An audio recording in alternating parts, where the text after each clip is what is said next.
ಶಾಂತಿ. ಈಗೇನು ಮುರಳಿ ಕೇಳಿದ್ರೆ ಭಾಳ ಪವರ್ಫುಲ್ ಮುರಳಿ. ಯಾವ ಮುರಳಿಯನ್ನು ಪುನಃ ಕನ್ನಡದಲ್ಲಿನೂ ನಾನು ಮಾಡ್ತೀನಿ ಇನ್ನೊಂದು ದಿನ. ಯಾಕೆಂದರೆ ಅದು ಬಹಳ ಅಗತ್ಯ. ಹಿಂದೇನೋ ಕೇಳಿದ್ದೀರ ಅದನ್ನು, ಬಟ್ ಸ್ಟಿಲ್ ಪುನಃ ಪುನಃ ರಿವೈಸ್ ಆದ್ರೂ ಬುದ್ಧಿಯಲ್ಲಿ ಕೂತ್ಕೊಳ್ಳೋದು ಕಷ್ಟ. ಅದರಿಂದ ಗುಣಗ್ರಾಹಿ ಆಗೋದು ಎಷ್ಟು ಅಗತ್ಯ. ಗುಣದ ಬದಲಾಗಿ ನಮ್ಮ ಬುದ್ಧಿಯಲ್ಲಿ ಯಾರದೇ ಅವಗುಣ ಕೂತಾಗ ಒಳ್ಳೆಯದನ್ನು ಅವಗುಣದಲ್ಲೇ ತಗೊಳ್ಳೋ ಅಭ್ಯಾಸಗಳಾಗ್ಬಿಡುತ್ತೆ.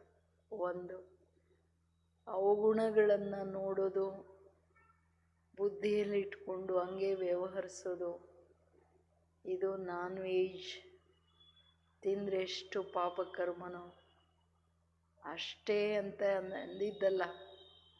ಬಾಬಾ ಹೇಳಿದ್ರು, ತುಮ್ ನಾನ್ ವೆಜ್ ಖಾನೆ ವಾಲೆ ಹೋ, ಬ್ರಾಹ್ಮಣ ವಂಶಿ ನಹಿ ಶೂದ್ರ ವಂಶಿ. ಎಷ್ಟು ದೊಡ್ಡದಾಗಿ ಹೇಳ್ಬಿಟ್ರು ಬಾಬು. ಬ್ರಾಹ್ಮಣ ಸೋ ವಿಷ್ಣು ವಂಶಿ ನೀವು ಆಗೋಕ್ಕೆ ಸಾಧ್ಯನೇ ಇಲ್ಲ. ಅಂದಾಗ ನಮಗದು ಅಟೆನ್ಷನ್ ಇದೆಯಾ? ಕೆಲವ್ರೇನು ಮಾಡ್ತಾರೆ, ತನ್ನ ಮನಸ್ಸಲ್ಲಿ ತಗೊಳ್ಳೋದಲ್ಲ, ಎಲ್ಲರಿಗೂ ಅದನ್ನು ಹರಡ್ತಾ ಹೋಗ್ತಾರೆ, ಹೇಳ್ತಾ ಹೋಗ್ತಾರೆ. ಅದೇ ಭಾವನೆಗಳನ್ನು ಎಲ್ಲರಲ್ಲಿ ಕೂಡಿಸ್ತಾ ಹೋಗ್ತಾರೆ. ಎಷ್ಟು ಪಾಪದ ಕೆಲಸ. ಇದ್ರ ಬಗ್ಗೆ ಚಿಂತನೆ ಮಾಡಿ. ಈಗ ಬಾಬುವ್ರೇನು ಹೇಳ್ತಿದ್ದಾರೆ, ಆತ್ಮನ ದರ್ಶನ ಮಾಡೋ ಕನ್ನಡಿ ಯಾವುದಂದ್ರೆ, ಆತ್ಮದ ವ್ಯಕ್ತಿತ್ವದ ದರ್ಶನ ಮಾಡೋ ಕನ್ನಡಿ ಕರ್ಮ. ನಾನು ಮಾಡ್ತಕ್ಕಂತಹ ಕರ್ಮ ನಾನೇನು ಅಂತಕ್ಕಂಥದ್ದನ್ನು, ನನ್ನ ನಿಜ ಸ್ಥಿತಿ, ನನ್ನ ನಿಜ ಗುಣಗಳ, ನನ್ನ ಆತ್ಮನ ಗುಣಮಟ್ಟ ಏನು ಅಂತಕ್ಕಂಥದ್ದನ್ನು ದರ್ಶನ ಮಾಡುತ್ತೆ. ನಾನು ಎಷ್ಟೇ ಏನೇ ಸೇವೆ ಮಾಡಲಿ, ಕೆಲಸ ಮಾಡಲಿ, ಬಟ್ ಆದರೆ ಪರಿಸ್ಥಿತಿ ವ್ಯಕ್ತಿಯನ್ನು ಸಂಬಂಧ ಸಂಪರ್ಕದಲ್ಲಿ ಬಂದಾಗ ನಾವು ಹೇಗೆ ವ್ಯವಹರಿಸ್ತೀವಿ, ಅದರ ಆಧಾರದ ಮೇಲೆ ನನ್ನ ಆತ್ಮನ ದರ್ಶನ, ನನ್ನ ಕ್ವಾಲಿಟಿಯ ದರ್ಶನ ಏನಿದೆ ಅದಾಗ್ತಾ ಹೋಗುತ್ತೆ. ಬಾಬಾ ಮುರಳಿ ತುಂಬ ಗೂಹ್ಯವಾಗಿ ಹೇಳ್ತಿದ್ದಾರೆ. आज सर्वशक्तिवान बाप अपने शक्ति सेना को देख हर्षित हो रहे. हर एक मास्टर सर्वशक्तिवान आत्माओं ने सर्व शक्तियों को कहाँ तक अपने में धारण किया है. विशेष शक्तियों को अच्छी तरह से जानते हो ना, और जानने के आधार पर चित्र भी बनाते हो. ಇವತ್ತು ಸರ್ವಶಕ್ತಿವಂತ ತಂದೆ ತನ್ನ ಶಕ್ತಿ ಸೇನಾ, ತನ್ನ ಮಕ್ಕಳನ್ನು ನೋಡ್ತಾ ಇದ್ದಾರೆ. ಬಾಬು, ನನ್ನ ಮಕ್ಕಳೇನು ಏನು ಮಾಡ್ತಿದ್ದಾರೆ ಅನ್ನೋ ಮಾತನ್ನು ಭಾಳ ಸ್ಪಷ್ಟವಾಗಿ ನೋಡ್ತಾ ನಮ್ಮ ಆಂತರಿಕ ಸ್ಥಿತಿಯನ್ನು ನೋಡ್ತಿದ್ದಾರೆ. ಬಾಬೂರು ಯಾವಾಗ ನೋಡಿದ್ರು ಹಂಗೆ ತಾನೆ. ಪ್ರತಿಯೊಬ್ಬ ಮಾಸ್ಟರ್ ಸರ್ವಶಕ್ತಿವಾನ ಆತ್ಮಗಳು ತನ್ನ ಶಕ್ತಿಗಳನ್ನು ಎಲ್ಲಿವರೆಗೆ ಧಾರಣೆ ಮಾಡಿದ್ದಾರೆ, ಯೋಗದ ಶಕ್ತಿಗಳೇನಿದೆ ಅದು ನಿಮ್ಮ ಜೀವನದಲ್ಲಿ ಎಷ್ಟು ಧಾರಣೆ ಮಾಡಿದ್ದೀವಿ, ಎಷ್ಟಿಲ್ಲ ಅನ್ನೋದು ಹೆಂಗೆ ಗೊತ್ತಾಗಬೇಕು? ಕರ್ಮದಲ್ಲಿ ಬಂದಾಗ ತಾನೇ ಗೊತ್ತಾಗುತ್ತೆ. ಯೋಧ ಯುದ್ಧದ ಮೈದಾನದಲ್ಲಿ ಅವನು ಹೆಂಗೆ ಶತ್ರುಗಳ ಜೊತೆ ಯುದ್ಧ ಮಾಡ್ತಾನೆ, ಅದನ್ನು ನೋಡಿತಾನೆ ಅವನ ಶಸ್ತ್ರಾಭ್ಯಾಸ ಏನು, ಅವನ ಶಸ್ತ್ರಗಳ ತಾಕತ್ತೇನು ಅನ್ನೋದು ಅರ್ಥ ಆಗುತ್ತೆ. ಹಾಗೆ ಬಾಬಾ ಹೇಳೋದು, ಶಕ್ತಿ ಸೇನಾ, ನೀವು ಸರ್ವಶಕ್ತಿವಂತನ ಶಕ್ತಿ ತಗೊಂಡಿದ್ದೀರ ನೀವು, ಬಟ್ ಅದು ಯಾವಾಗ ಗೊತ್ತಾಗುತ್ತೆ, ಅದನ್ನು ಎಷ್ಟು ಧಾರಣೆ ಮಾಡಿದ್ದೀರಾ ಅನ್ನೋದು ಕೇಳ್ತಿದ್ದಾರೆ ಬಾಬು, ಎಲ್ಲಿವರೆಗೂ ಧಾರಣೆ ಮಾಡಿದ್ದೀರಾ? ನೀವು ವಿಶೇಷ ಶಕ್ತಿಗಳನ್ನು ಚೆನ್ನಾಗಿ ತಿಳ್ಕೊಂಡಿದ್ದೀರಾ. ತಿಳ್ಕೊಂಡಿರೋ ಆಧಾರದ ಮೇಲೆ ಚಿತ್ರಗಳನ್ನು ಮಾಡಿದ್ದೀರಾ. 8 ಶಕ್ತಿಗಳನ್ನು ಸುಮ್ಮನೆ ಶಕ್ತಿ ಹೇಳಲ್ಲ, ಅದರಲ್ಲಿ ಒಂದೊಂದು ಚಿತ್ರಕ್ಕೆ ಒಂದೊಂದು ಚಿತ್ರ, ಒಂದೊಂದು ಶಕ್ತಿಗೆ ಒಂದೊಂದು ಚಿತ್ರ ಇದೆ ಅಲ್ವಾ? ಈಗ ಸಹನ ಶಕ್ತಿಗೆ ಏನಿದೆ? ಮಗು ಕಲ್ಲು ಹೊಡಿತಿದ್ದಾನೆ ಮರಕ್ಕೆ, ಅದು ಮರ ರಿಟರ್ನ್ ಕಲ್ಲು ಕೊಡ್ತಿಲ್ಲ, ಹಣ್ಣು ಕೊಡ್ತಾ ಇದೆ. ನಾವು ಪ್ರತಿಯೊಬ್ಬರ ಸಂಬಂಧದಲ್ಲಿ ಬಂದಾಗ ಯಾರೇನೇ ಇರಲಿ, ನಾನು ರಿಟರ್ನ್, ನೀನು ಟಿಟ್ ಫಾರ್ ಟ್ಯಾಟ್, ನೀನೊಂದು ಹೇಳಿದ್ರೆ ನಾನೇನು ಕಡಿಮೆನಾ? ನಾನು ಮತ್ತೆ ಬಾಯಿ ಬಂದಂಗೆ ಮಾತಾಡ್ತೀನಿ, ಅದು ಕ್ವಾಲಿಟಿ ಅಲ್ಲ.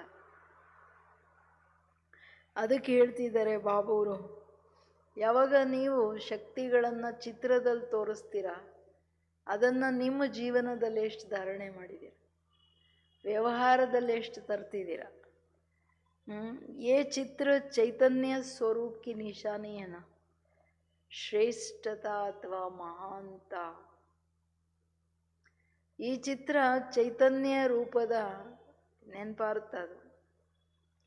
ನೀವು ಚೈತನ್ಯವಾಗಿ ಅದನ್ನು ಅನುಭವ ಮಾಡಿ ತಂದಿದ್ದೀರಲ್ಲ, ಆ ಚಿತ್ರಗಳಲ್ಲಿ ಏನು ಶಕ್ತಿಗಳಿದೆ ಅದನ್ನು ನೀವು ಚೈತನ್ಯದಲ್ಲಿ ತಂದಾಗ, ವ್ಯವಹಾರದಲ್ಲಿ ತಂದಾಗ ನಿಮ್ಮ ಕರ್ಮಗಳ ಶ್ರೇಷ್ಠತೆ ಹಾಗೂ ನಿಮ್ಮ ವ್ಯಕ್ತಿತ್ವದ ಮಹಾನತೆಯನ್ನು ನೋಡೋಕ್ಕೆ ಸಾಧ್ಯ. हर कर्म श्रेष्ठ महान है, इससे सिद्ध है कि शक्तियों को चरित्र अर्थात कर्म में लाया है. निर्बल आत्मा है व शक्तिशाली आत्मा है, सर्वशक्ति संपन्न है व शक्ति स्वरूप संपन्न है. ये सब पहचान कर्म से ही होती. सारा पहचान इल्ले आगोदो कर्म से होता, क्योंकि कर्म द्वारा ही व्यक्ति और परिस्थिति के संबंध व संपर्क में आते. ಇದು ತುಂಬ ನೋಟ್ ಮಾಡೋ ಅಂಡರ್ಲೈನ್ ವಿಷಯ. ಬಾಬಾ ಏನು ಹೇಳ್ತಿದ್ದಾರೆ ಅಂದರೆ, ಪ್ರತಿ ಕರ್ಮ ಶ್ರೇಷ್ಠ. ಇವ್ರು ಮಾಡೋ ಕರ್ಮ ಮಹಾನ್ ಅನ್ನೋದು ಯಾವಾಗ ಸಿದ್ಧ ಆಗುತ್ತೆ ಅಂದರೆ, ಅಟೆನ್ಷನ್ ಪ್ಲೀಸ್, ಏನು ಕೇಳ್ತಿದ್ದೀರಿ? ಬಾಬಾ ಹೇಳೋದು, ಶಕ್ತಿಗಳನ್ನು ನಿಮ್ಮ ಚರಿತ್ರೆಯಲ್ಲಿ ಅಂದರೆ ಕರ್ಮಗಳಲ್ಲಿ ತಂದಾಗ ಮಾತ್ರ ನಿಮ್ಮ ಕರ್ಮಗಳ ಶ್ರೇಷ್ಠತೆ ಹಾಗೂ ಮಹಾನತೆ ಇರೋಕ್ಕಾಗುತ್ತೆ. ಚಿತ್ರಗಳಲ್ಲಿ ಬರೀ ಈ ಶಕ್ತಿ ಇದು, ಈ ಶಕ್ತಿ ಇದೆ ಅಂತ ಬರೀ ವರ್ಣನೆ ಮಾಡೋಕ್ಕಲ್ಲ ಇರೋದು. ಅಳವಡಿಸ್ಕೊಳ್ಳೋದನ್ನು ಸಾಗರಕ್ಕೆ ಹೋಲಿಸಿದ್ದೀರ. ಎಲ್ಲ ಆತ್ಮಗಳು ಯಾರೇನೇ ಇರಲಿ ತಾನು ಅಳವಡಿಸ್ಕೊಳ್ಳೋದಂದ್ರೇನು? ಒಂದು ಸಂಕಲ್ಪನೂ ನಡೆಯಂಗಿಲ್ಲ, ಅದು ಅಳವಡಿಸ್ಕೊಳ್ಳೋದು. ಸಾಗರ ಈಗ ಒಳ್ಳೆ ನೀರು ಬರುತ್ತೆ, ಈ ಕೆಟ್ಟ ನೀರು ಬರುತ್ತೆ, ಒಬ್ರು ಕಲ್ಲು ಹಾಕ್ತಾರೆ, ಇನ್ನೊಬ್ರು ಇನ್ನೇನೋ ಹಾಕ್ತಾರೆ, ಅದು ಬೈಕತ್ತಾ ಇರುತ್ತಾ? ಎಲ್ಲ ಯಾರು ಏನು ಹಾಕಲೇ ಇಲ್ವೇನೋ ಅನ್ನೋ ಥರ ಇರುತ್ತೆ. ಸೇಮ್ ಹಂಗೆ ಶಕ್ತಿ ಸ್ವರೂಪದಿಂದ ನಾನು ಸಂಪನ್ನನಾಗಿದ್ದೀನಿ ಅಂದರೆ ನನ್ನ ಸಂಕಲ್ಪ, ಮಾತು, ಕರ್ಮದ ಶ್ರೇಷ್ಠತೆಯ ಮೇಲೆ ತನ್ನ ಮಹಾನ್ ವ್ಯಕ್ತಿತ್ವ ಸಿದ್ಧ ಆಗುತ್ತೆ. ಯಾಕೆ ಅಂದರೆ, ಕರ್ಮ ಅನ್ನೋದು ಪ್ರತಿಯೊಬ್ಬ ವ್ಯಕ್ತಿ ಅಥವಾ ಪರಿಸ್ಥಿತಿಯ ಸಂಬಂಧದಲ್ಲಿ, ವ್ಯಕ್ತಿಗಳ ಸಂಬಂಧದಲ್ಲಿ ಯಾವಾಗ ಬರ್ತಾರೆ ಆವಾಗ ಅವರ ಹತ್ರ ಎಷ್ಟು ಶಕ್ತಿಗಳಿದೆ, ಶಕ್ತಿಗಳನ್ನು ಅವರು ಕರ್ಮ ಚರಿತ್ರೆಯಲ್ಲಿ ತರ್ತಿದ್ದಾರೆ ಅನ್ನೋದು ಗೊತ್ತಾಗ್ತದೆ. ಈ ಸುಮ್ಮನೆ ಇವಾಗ ನಾನು ಯಾರ ಜೊತೆ ಇಲ್ಲ, ನಾನು ಒಂಟಿಯಾಗಿದ್ದೀನಿ, ನನ್ನ ಪಾಡಿಗೆ ನಾನಿದ್ದೀನಿ, ಏನಿಲ್ಲಪ್ಪ, ಅಯ್ಯೋ ನಾನಂತೂ ಏನು ಮಹಾನ್ ಶ್ರೇಷ್ಠ ಆತ್ಮ, ಡಬ್ಬ ಹೊಡ್ಕೊಂಡ್ರೆ ಏನು ಲಾಭ ಇಲ್ಲ. ಬಟ್ ಯಾವಾಗ ಪರಿಸ್ಥಿತಿಗಳ ಸಂಘಟನೆಯ ಮಧ್ಯದಲ್ಲಿ ಎಲ್ಲರನ್ನ ನೋಡ್ತಾ ನನ್ನ ಪ್ರತಿ ಸಂಕಲ್ಪ, ನನ್ನ ಭಾವನೆ, ಮಾತು ಅಥವಾ ಎಂಥದೇ ಪರಿಸ್ಥಿತಿ, ಯಾರೇ ವ್ಯಕ್ತಿಗಳಿರಲಿ, ಅವರ ಸಂಪರ್ಕದಲ್ಲಿ, ಸಂಬಂಧದಲ್ಲಿ ಬಂದಾಗ ನನ್ನ ಶ್ರೇಷ್ಠ ಸಂಕಲ್ಪ, ನೋಡೋದಿರಲಿ, ಮಾತಿರಲಿ, ಕೇಳೋದಿರಲಿ, ನಡೆಯೋದಿರಲಿ, ಅದು ಎಷ್ಟು ಶ್ರೇಷ್ಠ ಮಹಾನ್ ಇದೆ, ಅದರ ಮೇಲೆ, ಆ ಕರ್ಮದ ಮೇಲೆ ನನ್ನ ಆತ್ಮನ ಮಹಾನತೆ ಪ್ರದರ್ಶನ ಆಗುತ್ತೆ. ಇವ್ರು ಏನು, ಇವ್ರು ಫಸ್ಟ್ ಕ್ಲಾಸಾ ಸೆಕೆಂಡ್ ಕ್ಲಾಸಾ ಥರ್ಡ್ ಕ್ಲಾಸಾ ಅಂತ ಅವು ಯಾರು ಏನು ಹೇಳ್ಬೇಕಾಗಿಲ್ಲ. ಅವರು ನಡೆಯೋ ರೀತಿ, ಮಾತಾಡೋ ರೀತಿ, ನೋಡೋ ರೀತಿ, ಕೆಲಸ ಮಾಡೋ ರೀತಿಯಲ್ಲಿ ಕ್ವಾಲಿಟಿ ಅರ್ಥ ಆಗ್ಬಿಡುತ್ತೆ. ಜ್ಞಾನ ಎಷ್ಟು ಅರ್ಥ ಆಗಿದೆ, ಶಕ್ತಿಗಳು ಎಷ್ಟನ್ನು ಅರ್ಥ ಮಾಡ್ಕೊಂಡು ಧಾರಣೆ ಮಾಡಿದ್ದಾರೆ, ಅಥವಾ ಜ್ಞಾನ ಶಕ್ತಿಗಳು ಇಲ್ವೇ ಇಲ್ವಾ, ಝೀರೋನ ಅನ್ನೋದು ಗೊತ್ತಾಗ್ಬಿಡುತ್ತೆ. ಯಾಕೆಂತಂದರೆ ಸಂಬಂಧ ಸಂಪರ್ಕದಲ್ಲಿ ಬಂದಾಗಲೇ ನೋಡಿ, ಟಕ್ಕಂತ ಸುಳ್ಳು ಹೇಳ್ಬಿಡ್ತಾರೆ, ಟಕ್ಕಂತ ಹೆಚ್ಚು ಕಡಿಮೆ ಮಾತಾಡ್ತಾರೆ, ಟಕ್ಕಂತ ಏರುಪೇರು, ಟಕ್ಕಂತ ಮಿಸ್ಅಂಡರ್ಸ್ಟ್ಯಾಂಡಿಂಗ್, ಎಷ್ಟೊಂದು ಏನೇನೆಲ್ಲ ಏರುಪೇರು ಬಂದ್ಬಿಡುತ್ತೆ. ಸರಿನೂ ರಾಂಗ್ ಅಂತ ತಿಳ್ಕೊಳ್ತೀವಿ. ಇವೆಲ್ಲ ಕಾರಣ ಏನಂದರೆ ಬುದ್ಧಿ ಕ್ಲಾರಿಟಿ ಸತ್ಯವಾಗಿಲ್ಲ, ಸತ್ಯತೆ ಅರ್ಥ ಆಗಲ್ಲ. ಇನ್ನು ಏನು ಹೇಳ್ತಿದ್ದಾರೆ ಬಾಬು ಅವ್ರು ಕೇಳಿ, इसलिए हर आत्मा संबंध संपर्क में कर्म में आता है, इसलिए इस दुनिया का नाम क्या है, इसलिए इसका नाम ही है कर्म क्षेत्र, कर्म संबंध, कर्म इंद्रिया, कर्म भोग और कर्म योग. ಎಲ್ಲ ಕರ್ಮದ ಕನೆಕ್ಟೆಡ್ ಶಬ್ದಗಳು. ಈ ಸೃಷ್ಟಿಯನ್ನು ಅದಕ್ಕೆ ಕರ್ಮಕ್ಷೇತ್ರ, ಆತ್ಮ ದೇಹರೂಪಿ ವಸ್ತ್ರ ತಗೊಂಡು ಕರ್ಮ ಮಾಡತಕ್ಕಂತಹ ಕ್ಷೇತ್ರ. ಶರೀರವೇ ನಂದು ಕ್ಷೇತ್ರ, ನಾನು ಆತ್ಮ ಕ್ಷೇತ್ರಜ್ಞ ಕೂತು ಶರೀರದಲ್ಲಿ ಪಾರ್ಟ್ ಮಾಡ್ತೀನಿ. ಪಾರ್ಟ್ ಮಾಡಲಿಕ್ಕೆ ನನಗೆ ಈ ಕ್ಷೇತ್ರದಲ್ಲಿ, ಕರ್ಮಕ್ಷೇತ್ರದಲ್ಲಿ ಕರ್ಮ ಇಂದ್ರಿಯ, ಕರ್ಮದ ಆಧಾರದ ಮೇಲೆ ಶರೀರ. ಯಾಕೆಂದರೆ ಶರೀರದಲ್ಲಿ ಕರ್ಮ ಇಂದ್ರಿಯಗಳಿದೆ, ಕರ್ಮೇಂದ್ರಿಯಗಳ ಸಂಬಂಧ ಕರ್ಮದ ಜೊತೆ. ಈ ಕಣ್ಣು ಈ ಎಲ್ಲ ಅನಾದಿ ಕಾಲದಿಂದ ಇಂದ್ರಿಯಗಳಿಗೆ ಸೇಮ್ ಕೆಲಸ ಇದೆ. ಕಣ್ಣು ನೋಡೋದೇ ಕೆಲಸ, ಕಿವಿದು ಕೇಳೋದೇ ಕೆಲಸ. ಹಂಗಲ್ಲ ಈ ಕಲ್ಪದಲ್ಲಿ ಕಣ್ಣು ನೋಡಿ ನೆಕ್ಸ್ಟ್ ಕಲ್ಪದಲ್ಲಿ ಕಣ್ಣು ಕೇಳೋ ಕೆಲಸ ಮಾಡುತ್ತೆ ಅಂತ. ಅನಾದಿಯಾಗಿ ಆದಿಯಿಂದ ಇಂದ್ರಿಯಗಳ ಕೆಲಸ, ಕರ್ಮೇಂದ್ರಿಯಗಳ ಕೆಲಸ ಅದಕ್ಕೆ ಫಿಕ್ಸ್ ಆಗಿದೆ. ಆದರೆ ನಾನು ಅದರಿಂದ ಹೆಂಗೆ ಮಾಡ್ತೀನಿ, ಈಗ ಕಣ್ಣು ನೋಡ್ತೀನಿ ಬಟ್ ಹೆಂಗೆ ನೋಡ್ತೀನಿ, ಮುಖ ಮಾತಾಡಲಿಕ್ಕಿದೆ ಬಟ್ ಹೆಂಗೆ ಮಾತಾಡ್ತೀನಿ, ಕಿವಿ ಇದೆ ಕೇಳಲಿಕ್ಕೆ ಬಟ್ ಏನನ್ನು ಕೇಳ್ತೀನಿ, ಹೆಂಗೆ ಕೇಳ್ತೀನಿ, ಇದರ ಮೇಲೆ ಕರ್ಮ ಭೋಗ, ಕರ್ಮ ಯೋಗ ಎಷ್ಟು ಸೂಕ್ಷ್ಮವಾಗಿದೆ. ಕರ್ಮ ಜಾಡಿಸ್ತಾ ಹೋಗುತ್ತೆ. ಇದನ್ನು ಎಲ್ಲರೂ ಅರ್ಥ ಮಾಡ್ಕೊಳ್ಳಲ್ಲ. ಆತ್ಮನಿಗೆ ಹಾಗೂ ನಾ ಮಾಡ್ತಕ್ಕಂಥ ಕರ್ಮಕ್ಕೆ ಎಷ್ಟು ಸಮೀಪ ಸಂಬಂಧ ಇದೆ. ಅದರ ಆಧಾರದ ಮೇಲೆ ಕರ್ಮ ಭೋಗ, ಕರ್ಮ ಯೋಗ. ಸಂಗಮ ಯುಗದಲ್ಲಿ ಕರ್ಮ ಯೋಗಿ ಆಗಬೇಕಂತಂದರೆ ನಾನು ಮಾಡ್ತಕ್ಕಂಥ ಪ್ರತಿಯೊಂದು ಕರ್ಮ ಶ್ರೇಷ್ಠ ಮಹಾನ್ ಆಗಿರಬೇಕು. ಆಗ ಆ ಕರ್ಮನೇ ನನ್ನನ್ನು ಯೋಗದಲ್ಲಿ ತೊಗೊಂಡೋಗುತ್ತೆ. ನಾನು ಮಾಡೋ ಕರ್ಮ ಯಥಾರ್ಥ ಇದೆ, ದೇಹಾಭಿಮಾನ ವಶ, ಅನ್ಯ ಆತ್ಮಗಳ ಪ್ರತಿ ನನ್ನ ಭಾವನೆಗಳು ಚೆನ್ನಾಗಿಲ್ಲ, ನಂದು ಏರುಪೇರು ದೃಷ್ಟಿ ವೃತ್ತಿ ಚೆನ್ನಾಗಿಲ್ಲ, ಎಲ್ಲ ಹೆಚ್ಚು ಕಡಿಮೆಗಳಂತಂದರೆ ಅದು ಕರ್ಮ ಭೋಗ. ಅಂದರೆ ನಾನು ದುಃಖಿ ಆಗಬೇಕಾಗುತ್ತೆ, ಅಶಾಂತನಾಗಬೇಕಾಗುತ್ತೆ, ಎಲ್ಲರ ಆಶೀರ್ವಾದ ತಗೊಳಕ್ಕಾಗಲ್ಲ. ಇದು ಕರ್ಮಕ್ಷೇತ್ರದಲ್ಲಿ ಆತ್ಮ, ಕರ್ಮ, ಕರ್ಮೇಂದ್ರಿಯ, ಅದರ ಮೇಲೆ ಕರ್ಮ ಭೋಗ, ಕರ್ಮಯೋಗ. ಇದು ದೊಡ್ಡ ಜಾಲ. ಇದು ಬಹಳ ಸೂಕ್ಷ್ಮವಾದ ಹೊಡೆತ ಬೀಳುತ್ತೆ ಕರ್ಮದ್ದು. ಯಾಕೆ ಹಿಂದೇನೋ ನಾನೇನು ತಗೊಂಬಂದಿದ್ದೀನಿ, ಸಂಸ್ಕಾರಗಳು ತಂದಿದ್ದೀನಿ. ಆ ಸಂಸ್ಕಾರಗಳ ಮೇಲೆ ಕರ್ಮಗಳೀಗ ಜ್ಞಾನ ಸ್ಟ್ರಾಂಗ್ ಇಲ್ಲ ಅಂದರೆ ಹಳೆ ಸಂಸ್ಕಾರಗಳು ಆತ್ಮನನ್ನು ಪ್ರಬಲವಾಗಿ ತನ್ನ ದಾಸನನ್ನಾಗಿ ಮಾಡ್ಕೊಂಡು ಬಿಡುತ್ತೆ. ಹಿಂದಿನ ಕರ್ಮದ ಸಂಸ್ಕಾರಗಳು ಅವಾಗ ಇಲ್ಲಿನೂ ಪರವಶವಾಗಿ ನಡಿಬೇಕಾಗುತ್ತೆ. ದಾಸತ್ವ ಇದು ಅರ್ಥ ಆಗಬೇಕು. ಅಂದಾಗ ನಾನಿಲ್ಲಿ ಕರ್ಮ ಯೋಗಿ ಆಗ್ಲಿಕ್ಕೆ ಬಂದಿದ್ದೀನಲ್ವಾ. तो इस साकार वतन की विशेषता ही कर्म है. ಈ ಸಾಕಾರ ಜಗತ್ತಿನ ವಿಶೇಷತೆಯೇ ಕರ್ಮ. ಅದನ್ನು ಎಷ್ಟು ಚೆನ್ನಾಗಿ ಹೇಳ್ತಾರೆ. ಜೈಸ ನಿರಾಕಾರ ವತನ್ ಕಿ ವಿಶೇಷತಾ कर्मों से अतीत अर्थात न्यारे है, ऐसे साकार वतन अर्थात कर्म, कर्म श्रेष्ठ है तो श्रेष्ठ प्रारब्ध है, कर्म भ्रष्ट होने के कारण दुख की प्रारब्ध है. ಕರ್ಮದ ಎಷ್ಟು ಸುಂದರ ವರ್ಣನೆ ಮಾಡ್ತಿದ್ದಾರೆ ಬಾಬಾ. ಬಾಬಾ ಹೇಳ್ತಾರೆ ಸಾಕಾರ ಮೃತ್ಯು ಲೋಕ ಏನಿದೆ, ಈ ಲೋಕ ಸಾಕಾರ ಲೋಕ ಕರ್ಮಕ್ಷೇತ್ರ, ಇದರ ವಿಶೇಷತೆನೇ ಕರ್ಮ. ಆತ್ಮ ದೇಹ ತಗೊಂಡಾಗಿಂದ ಹಿಡಿದು ದೇಹ ಬಿಡೋವರೆಗೂ ಒಂದು ಕ್ಷಣ ಕರ್ಮ ಇಲ್ಲದೆ ಇರೋದೇ ಇಲ್ಲ.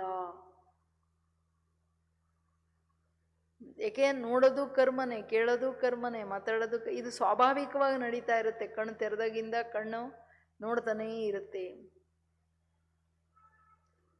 ಅದರ ಆಧಾರದ ಮೇಲೆ ಹೆಂಗೆ ಕರ್ಮ ಮಾಡ್ತೀನಿ, ಹೆಂಗೆ ನೋಡ್ತೀನಿ, ಹೆಂಗೆ ಕೇಳ್ತೀನಿ, ಅದ್ರ ಮೇಲೆ ಆತ್ಮ ತನ್ನಂತಾನು ಕಟ್ಟಾಕೊಳ್ತಾ ಹೋಗುತ್ತೆ, ಇಲ್ಲ ಬಿಚ್ಚಿಕೊಡ್ತಾ ಹೋಗುತ್ತೆ. ಕಟ್ಟಿರೋ ಕಟ್ಟನ್ನು ಬಿಚ್ಚಬಹುದು, ಇಲ್ಲ ಕಟ್ಟಿರೋ ಕಟ್ಟನ್ನು ಇನ್ನೂ ಸ್ಟ್ರಾಂಗ್ ಕಟ್ಕೊಳ್ತಾ ಹೋಗುತ್ತೆ. ಅದರ ಆಧಾರ ಯಾವ ರೀತಿ ಕರ್ಮ ಮಾಡ್ತೀನಿ, ಯಾವ ಭಾವನೆಯಲ್ಲಿ ಕರ್ಮ ಮಾಡ್ತೀನಿ, ಭಾಳ ಎಚ್ಚರ ವಹಿಸ್ಬೇಕು. ಹೆಂಗೆ ಬಾಬಾ ಇನ್ನೂ ವರ್ಣನೆ ಮಾಡ್ತಾರೆ, ಹೆಂಗೆ ನಿರಾಕಾರಿ ಪ್ರಪಂಚ, ಕರ್ಮದಿಂದ ಅತೀತ ಪ್ರಪಂಚ, ಅಲ್ಲಿ ಕರ್ಮ ಇಲ್ವೇ ಇಲ್ವೋ, ಹಂಗೆ ಅಲ್ಲಿ ಕರ್ಮ ನೀವು ಮಾಡೋಕ್ಕೆ ಆಗಲ್ಲ. ಸಂಕಲ್ಪನೂ ಒಂದು ಸೂಕ್ಷ್ಮ ಕರ್ಮ ಅಲ್ಲ, ಅಲ್ಲಿ ಸಂಕಲ್ಪನೂ ಇಲ್ಲ. ಹಂಗೆ ಈ ಸ್ಥೂಲ ಲೋಕದ ಸಾಕಾರ ಲೋಕದ ವಿಶೇಷತೆ ಕರ್ಮ. ಇಲ್ಲಿ ಕರ್ಮ ಇಲ್ಲದೆ ಆತ್ಮ ಒಂದು ಕ್ಷಣನೂ ಇರಲ್ಲ, ಮಾಡ್ತಾನೇ ಇರುತ್ತೆ. ನಿದ್ದೆ ಮಾಡುತ್ತೆ ಅಂದರೂ ಮಾಡ್ತಾನೇ ಇರುತ್ತೆ ಅಲ್ವಾ. ನಿದ್ದೆ ಮಾಡೋದು ಒಂದು ಕರ್ಮನೇ ತಾನೆ. ನಿದ್ದೆಯಲ್ಲಿ ಆಮೇಲೆ ಆತ್ಮ ಏನು ಸುಮ್ಮನೆ ಮಲ್ಕೊಂಡಿರುತ್ತಾ, ಸಂಕಲ್ಪ ನಡೀತದೆ, ಸಬ್ಕಾನ್ಷಿಯಸ್ ಆಗಿ ಎಲ್ಲ ಕೆಲಸ ಮಾಡ್ತಿರುತ್ತೆ. ಅದರಲ್ಲಿ ಇನ್ನೂ ಏನು ಹೇಳ್ತಾರೆ, ಕರ್ಮ ಶ್ರೇಷ್ಠ ಇದ್ರೆ ಶ್ರೇಷ್ಠ ಪ್ರಾರಬ್ಧ. ಅಂದರೆ ಕರ್ಮ ಶ್ರೇಷ್ಠ, ಶ್ರೇಷ್ಠ ಪ್ರಾರಬ್ಧ ಅಂದರೆ ಸುಖ, ಕರ್ಮ ಭ್ರಷ್ಟ ಇದೆ ದುಃಖದ ಪ್ರಾರಬ್ಧ. ಅಂದರೆ ದುಃಖ ಸುಖದ ಕರ್ಮದ ಪರಿಣಾಮಗಳೇನಿದೆ ಅದೆಲ್ಲದೂ ಈ ಕರ್ಮಕ್ಷೇತ್ರದಲ್ಲಿ ಇಲ್ಲೇನೇ ಅದರ ಪರಿಣಾಮ. ಅದನ್ನು ಆತ್ಮ ದೇಹದ ಮುಖಾಂತರ ಕರ್ಮ ಮಾಡಿದ್ದಲ್ಲ, ಹಂಗೆ ಅದರ ಪರಿಣಾಮನೂ ದೇಹದ ಮುಖಾಂತರ ದುಃಖ ಅಥವಾ ಸುಖವನ್ನು ಅನುಭವಿಸುತ್ತೆ. ಎಷ್ಟು ಸೀರಿಯಸ್ ಮಾತಿದು ಅಂದಾಗ ಕರ್ಮ ಮಾಡುವಾಗ ಎಚ್ಚರ. ಎಲ್ಲರಿಗೂ ಎಚ್ಚರ ತಪ್ಪದು ಯಾವಾಗ, ಕೆಲಸ ಕರ್ಮ ಮಾಡುವಾಗ. ಯಾಕೆಂದರೆ ಬಾಬಾವ್ರು ಹೇಳೋದೇನು, ಕರ್ಮ ಯೋಗಿ ಅಂದರೆ ಫಸ್ಟ್ ಆತ್ಮನಾಗಿ ಕರ್ಮೇಂದ್ರಿಯಗಳಿಂದ ನ್ಯಾರ ಆಗಿ, ನಾನು ನಿಮಿತ್ತ ಬಾಬಾ ನಿನ್ನ ಸೇವೆ ಮಾಡ್ತೀನಿ. ಅದರಲ್ಲಿ ಯಾವ ಅಭಿಮಾನ, ಯಾವ ಸ್ವಾರ್ಥ, ಯಾವ ಎಕ್ಸ್ಪೆಕ್ಟೇಷನ್ ಇರೋಂಗಿಲ್ಲ. ನಾವು ಏನು ಮಾಡ್ತೀವಿ ಅದರ ತ್ಯಾಗ ಇರಬೇಕು. ಅದು ಈ ಭಾಳ 98% ಎಲ್ಲರೂ ಮಾಡಲ್ಲ. ಅಭಿಮಾನ ಅಡ್ಡ ಬರ್ತಾನೆ ಇರುತ್ತೆ. ಎಷ್ಟು ಅಡ್ಡ ಬರುತ್ತೆ ಅಂದರೆ ಯಾರಿಗೇನು ಹೇಳಂಗೆ ಇಲ್ಲ, ಫೀಲಿಂಗ್ ಬಂದ್ಬಿಡ್ತದೆ. ಸರಿ ತಪ್ಪನ್ನೋದನ್ನ ತಿಳ್ಕೊಳ್ಳೋಕ್ಕೂ ರೆಡಿ ಇಲ್ಲ, ಕೇಳೋಕ್ಕೂ ರೆಡಿ ಇಲ್ಲ, ಹಂಗಿರುತ್ತೆ. ಯಾಕೆಂದರೆ ದೇಹಾಭಿಮಾನ ಮನುಷ್ಯನನ್ನು ಸತ್ಯವನ್ನು ಅರ್ಥ ಮಾಡೋಕ್ಕೆ, ಸತ್ಯವನ್ನು ಕೇಳೋಕೆ ಬಿಡಲ್ಲ. ಅದಕ್ಕೆ ಬಾಬಾ ಹೇಳ್ತಿರೋದು ಕರ್ಮ ಶ್ರೇಷ್ಠ, ಕರ್ಮ ಭ್ರಷ್ಟ. ಇದರ ಪರಿಭಾಷೆ ಇದೆಲ್ಲ ಅದು ಭಾಳ ಆಳವಾಗಿದೆ. ಲೇಕಿನ್ ದೋನೋಂಕ ಆಧಾರ್ ಕರ್ಮ ಹೈ. ಪ್ರಾರಬ್ಧ ದುಃಖದ ಪ್ರಾರಬ್ಧ ಇರಲಿ, ಸುಖದ ಪ್ರಾರಬ್ಧ ಇರಲಿ, ಅರ್ಥಾತ್ ಶ್ರೇಷ್ಠ ಅಥವಾ ಕನಿಷ್ಠ ಪ್ರಾರಬ್ಧಗಳಿದೆ. ಎಲ್ಲದರ ಆಧಾರ ಸಾಕಾರ ಜಗತ್ತಲ್ಲಿ ಏನಿದೆಯೋ ಅದೆಲ್ಲದರ ಹಿಂದೆ ಕರ್ಮ ಕಾರಣ. ಕರ್ಮ ಕಾರಣ ನಾನು ಆತ್ಮನೇ ಹಾಕೊಳ್ಳೋ ಜಾಲ ಇದು. ಅದಕ್ಕೆ ಯೋಗಿಗೆ ಸ್ಥಿತಪ್ರಜ್ಞಾವಸ್ಥೆ. ಯೋಗಿ ಅಂದ್ರೇ ಸ್ಥಿತಪ್ರಜ್ಞ. ಅಂದರೆ ಯಾವಾಗಲೂ ನಾನು ಏನು ಮಾಡಬೇಕು, ಹೇಗೆ ಮಾಡಬೇಕು, ಯಾಕೆ ಮಾಡಬೇಕು, ಎಷ್ಟು ಮಾಡಬೇಕು, ಯಾವ ಸ್ಥಿತಿಯಲ್ಲಿ ಮಾಡಬೇಕು, ಯಾವ ಸ್ಥಿತಿಯಲ್ಲಿ ಮಾಡಬಾರ್ದು, ಪಾಪ ಏನು, ಪುಣ್ಯ ಏನು, ಸರಿ ಏನು, ತಪ್ಪನ್ನು ಇದೆಲ್ಲ ತಿಳಿದು ಮಾಡ್ತಕ್ಕಂಥವನು ಜ್ಞಾನಿ ಯೋಗಿ. ಏನೋ ಬಂತು ಮಾಡಿದೆ ಸಿಕ್ಕಾಕೊಳ್ತೀವಿ. ಎಚ್ಚರ. ಇದು ಅಂದರೆ ಅವೇರ್ನೆಸ್, ಸ್ಥಿತಪ್ರಜ್ಞೆ, ತನ್ನ ಸ್ಥಿತಿಯ ಪ್ರಜ್ಞೆ ಅದು ಸದಾ ಇರಬೇಕು. ತುಂಬ ಇಂಪಾರ್ಟೆಂಟ್ ಇದು. ಇಲ್ಲಾಂದರೆ ಕರ್ಮ ಹಂಗೆ ಜಾಡ್ಸತ್ತೆ, ಗೊತ್ತಾಗೋದಿಲ್ಲ. ಕರ್ಮ ಆತ್ಮ का दर्शन कराने का दर्पण है. ಕರ್ಮ ಆತ್ಮನ ದರ್ಶನ ಮಾಡ್ತಕ್ಕಂಥ ದರ್ಪಣ ಆಗಿದೆ. कर्म रूपी दर्पण द्वारा अपने शक्ति स्वरूप को जान सकते. ಏನು ಹೇಳ್ತಾರೆ ಬಾಬಾ? ಕರ್ಮರೂಪಿ ದರ್ಪಣದಲ್ಲಿ ಆತ್ಮನ ತನ್ನ ಶಕ್ತಿ ಸ್ವರೂಪವನ್ನು ತಿಳ್ಕೊಳ್ಬೇಕು, ತಿಳ್ಕೋಬಹುದು. ಆದರೆ ಕನ್ನಡಿ ಮೇಲೆ ಡಸ್ಟ್ ಇದ್ದರೆ 1 ಇಂಚು ಏನು ಕಾಣಲ್ಲ. ಮತ್ತು ಕನ್ನಡಿನೇ ಹೆಚ್ಚು ಕಡಿಮೆ ಇದ್ದರೆ, ಈ ಕೆಲವು ಕನ್ನಡಿ ನೋಡಿದಿರಲ್ಲ, ಹೆಂಗಿರುತ್ತೆ ಹೇಳ್ರಿ? ಕುಳ್ಳಕ್ಕಿದ್ದವ್ರು ಉದ್ದು ಕಾಣ್ತಾರೆ, ಉದ್ದಕ್ಕಿದ್ದವ್ರು ಗಿಡ್ಡ ಕಾಣ್ತಾರೆ, ಸಣ್ಣಗಿರೋರು ದಪ್ಪ ಕಾಣ್ತಾರೆ, ದಪ್ಪಗಿರೋರು ಸಣ್ಣ ಕಾಣ್ತಾರೆ. ಉಲ್ಟಾ ತೋರಿಸುತ್ತೆ ಎಲ್ಲ. ಅಂಥ ಕನ್ನಡಿಗಳು ಇದ್ದಾವೆ. ಹಂಗೆ ಜ್ಞಾನದ ದರ್ಪಣ ಯಥಾರ್ಥವಾಗಿ ಬಾಬೋರು ಹೇಗೆ ಹೇಳ್ತಾರೋ, ಯಾವ ಭಾವದಲ್ಲಿ ಹೇಳ್ತಾರೋ ಅದನ್ನು ನಾನು ಆ ಸ್ವಸ್ಥಿತಿಯಲ್ಲಿ ಕೂತು ಬಾಬೋರು ಹೇಳಿದ ರೂಪದಲ್ಲಿ ನೋಡಿಕೊಂಡಾಗ ನನ್ನ ಕನ್ನಡಿ ಸರಿಯಾಗಿ ಕೆಲಸ ಮಾಡುತ್ತೆ. ಇಲ್ಲಾಂದರೆ ಕೆಲಸ ಮಾಡಲ್ಲ. ಯಾಕೆಂದರೆ ಬಾಬಾ ಹೇಳ್ತಾರಲ್ಲ, ನಾನು ಹೇಳೋದೊಂದು, ಮಕ್ಕಳು ತಗೊಳ್ಳೋದು ಇನ್ನೊಂದು ಭಾವ. ನನ್ನ ಭಾವ ಬಿಡ್ತಾರೆ, ಶಬ್ದಗಳು ತಗೋತಾರೆ, ಎಲ್ಲ ಉಲ್ಟಮ್ ಪಲ್ಟಮ್ ಮಾಡ್ತಾರೆ ಅಂತ ಹೇಳ್ತಾರೆ ತಾನೆ, ಮುರುಳಿಯಲ್ಲೇ ಹೇಳ್ತಾರೆ. ಅದರಿಂದ ನಾನು ಬಹಳ ಎಚ್ಚರ ವಹಿಸಬೇಕು. ಕರ್ಮ ಬಹಳ ದೊಡ್ಡ ತಾಕತ್ತು ಕರ್ಮಕ್ಷೇತ್ರದಲ್ಲಿ. ಯಾಕೆ ಅಂದರೆ ಕರ್ಮ ತನ್ನ ಚಾಪ್, ತನ್ನ ಪ್ರಭಾವವನ್ನು ಸಂಸ್ಕಾರ ರೂಪದಲ್ಲಿ ಆತ್ಮನ ಮೇಲೆ ಬಿಟ್ಟು ಹೋಗುತ್ತೆ. ಸಂಸ್ಕಾರಗಳನ್ನು ತಗೊಂಡೋಗ್ತೀವಿ. ಈ ಶರೀರ ಬಿಟ್ಟರು ಇನ್ನೊಂದರಲ್ಲಿ ತೊಗೊಂಡೋಗ್ತೀವಿ, ಇನ್ನೊಂದು ಬಿಟ್ಟರು ಇನ್ನೊಂದರಲ್ಲಿ ತೊಗೊಂಡೋಗ್ತೀವಿ. ಆ ಕರ್ಮ ಮಾಡಿದ್ದು ಸಂಸ್ಕಾರದ ರೂಪದಲ್ಲಿ ಹಿಂಬಾಲಿಸ್ತಾ ಇರುತ್ತೆ. ನೆರಳಿನ ತರಹ, ದೆವ್ವದ ಥರ. ಈಗ ಹೇಳ್ತಾರೆ ನೋಡಿ, ಏನು ದೆವ್ವನ ಹಿಂಬಾಲಿಸ್ತೀಯಲ್ಲ ಅಂತ. ಕರ್ಮ ಹಂಗೆ ಹಿಂಬಾಲಿಸುತ್ತೆ. ಎಚ್ಚರ, ಭಾಳ ಕೇರ್ಫುಲ್ ಆಗಿ. ಅದಕ್ಕೆ ಏನು ಹೇಳ್ತಿದ್ದಾರೆ ಬಾಬಾ? ಕರ್ಮ ಮಾಡುವಾಗ ಗೊತ್ತಾಗಲ್ಲ, ಮಾಡುವಾಗ ಖುಷಿ ಖುಷಿಯಾಗಿ ಮಾಡಿಬಿಟ್ಟು ಅನುಭವಿಸುವಾಗ ಬಾಯ್ ಪಡ್ಕೊಂಡ್ರೆ ಗೊತ್ತೇ ಆಗಲ್ಲ ಪರವಶವಾಗಿ ಮಾಡುವಾಗ. तो ಅದಕ್ಕೆ अगर कर्म द्वारा कोई भी शक्ति का प्रत्यक्ष रूप दिखाई नहीं देता है तो कितना भी कोई कहे कि मैं मास्टर सर्वशक्तिवान हूँ, लेकिन कर्म क्षेत्र पर रहते कर्म में नहीं दिखाया तो कोई मानेगा? जैसे कोई बहुत होशियार योद्धा हो, युद्ध में बहुत होशियार हो, लेकिन युद्ध के मैदान में दुश्मन के आगे युद्ध नहीं कर पाए तो हार काले, तो कोई मानेगा कि ये होशियार योद्धा है? ऐसे ही अगर अपनी बुद्धि में समझते रहे कि मैं तो शक्ति स्वरूप हूँ, लेकिन परिस्थितियों के समय, संपर्क के आने के समय, जिस समय जिस शक्ति की आवश्यकता है उस शक्ति को कर्म में नहीं लाते तो कोई मानेगा कि ये शक्ति स्वरूप है? ಎಷ್ಟು ದೊಡ್ಡ ಮಾತು ಹೇಳ್ತಿದ್ದಾರೆ ಬಾಬು. ಇಲ್ಲಿ ಯೋಧನ ವಿಷಯ. ಉತ್ತರ ಪೌರುಷ ಏನು ಒಲೆ ಮುಂದೆ ಅನ್ನೋ ಥರ ಉತ್ತರ ಏನು ಹೇಳ್ತಾನೆ? ಎಲ್ಲ ಮಹಿಳೆಯರ ಮುಂದೆ ಏನು ಅವನು ಡಬ್ಬ ಹೊಡೆದಿದ್ದು ನನಗೇನು, ಅವರೆಲ್ಲ ಇಡೀ ಪಾಂಡವರ ಸೈನ್ಯನೇ ಬರಲಿ, ಎಷ್ಟು ಅಕ್ಷೋಹಿಣಿ ಬರಲಿ, ಭೀಷ್ಮ ಪಿತಾಮಹ ಬರಲಿ, ಅಥವಾ ಇನ್ಯಾರೋ ಅಶ್ವತ್ಥಾಮ ಬರಲಿ, ಎಲ್ಲರನ್ನ ದಡ ಅಂತ ಒಂದೊಂದು ಬಾಣದಲ್ಲೇ ಅವರನ್ನು ಬೀಳಿಸ್ಬಿಡ್ತೀನಿ, ಹಂಗೆ ಹಿಂಗೆ ಅಂತ ಮನೆಯಲ್ಲಿ ಹೇಳ್ಕೊಂಡು ಬಂದ್ಬಿಟ್ಟು ಅಲ್ಲಿ ನೋಡ್ಬಿಟ್ಟು ಅಯ್ಯಯ್ಯೋ ಇದು ಸಾಗರ, ಅಯ್ಯೋ ಅಯ್ಯೋ ಅಯ್ಯೋ ನನ್ನ ಕೈಲಾಗಲ್ಲ ಅಂತ ಓಡಕ್ಕೆ ಶುರು ಮಾಡ್ದ. ಹೇಳ್ಕೊಂಬಂದ ಇವನು. ಏನು ಮನೆಯಲ್ಲಿ ಕೂತ್ಕೊಂಡು ಅಷ್ಟು ಹೇಳ್ಕೊಳ್ತಾ ಇದ್ದೆ, ಡಬ್ಬ ಹೊಡಿತಾ ಇದ್ದೆ. ಈಗ ಎಲ್ಲೋಯ್ತಂದರೆ ಅಯ್ಯೋ ನನಗಾಗಲ್ಲ, ನನ್ನ ಕಾಲೆಲ್ಲ ಇದಾಗ್ತಿದೆ, ನಾನು ಸತ್ತೋಗ್ಬಿಡ್ತೀನಿ.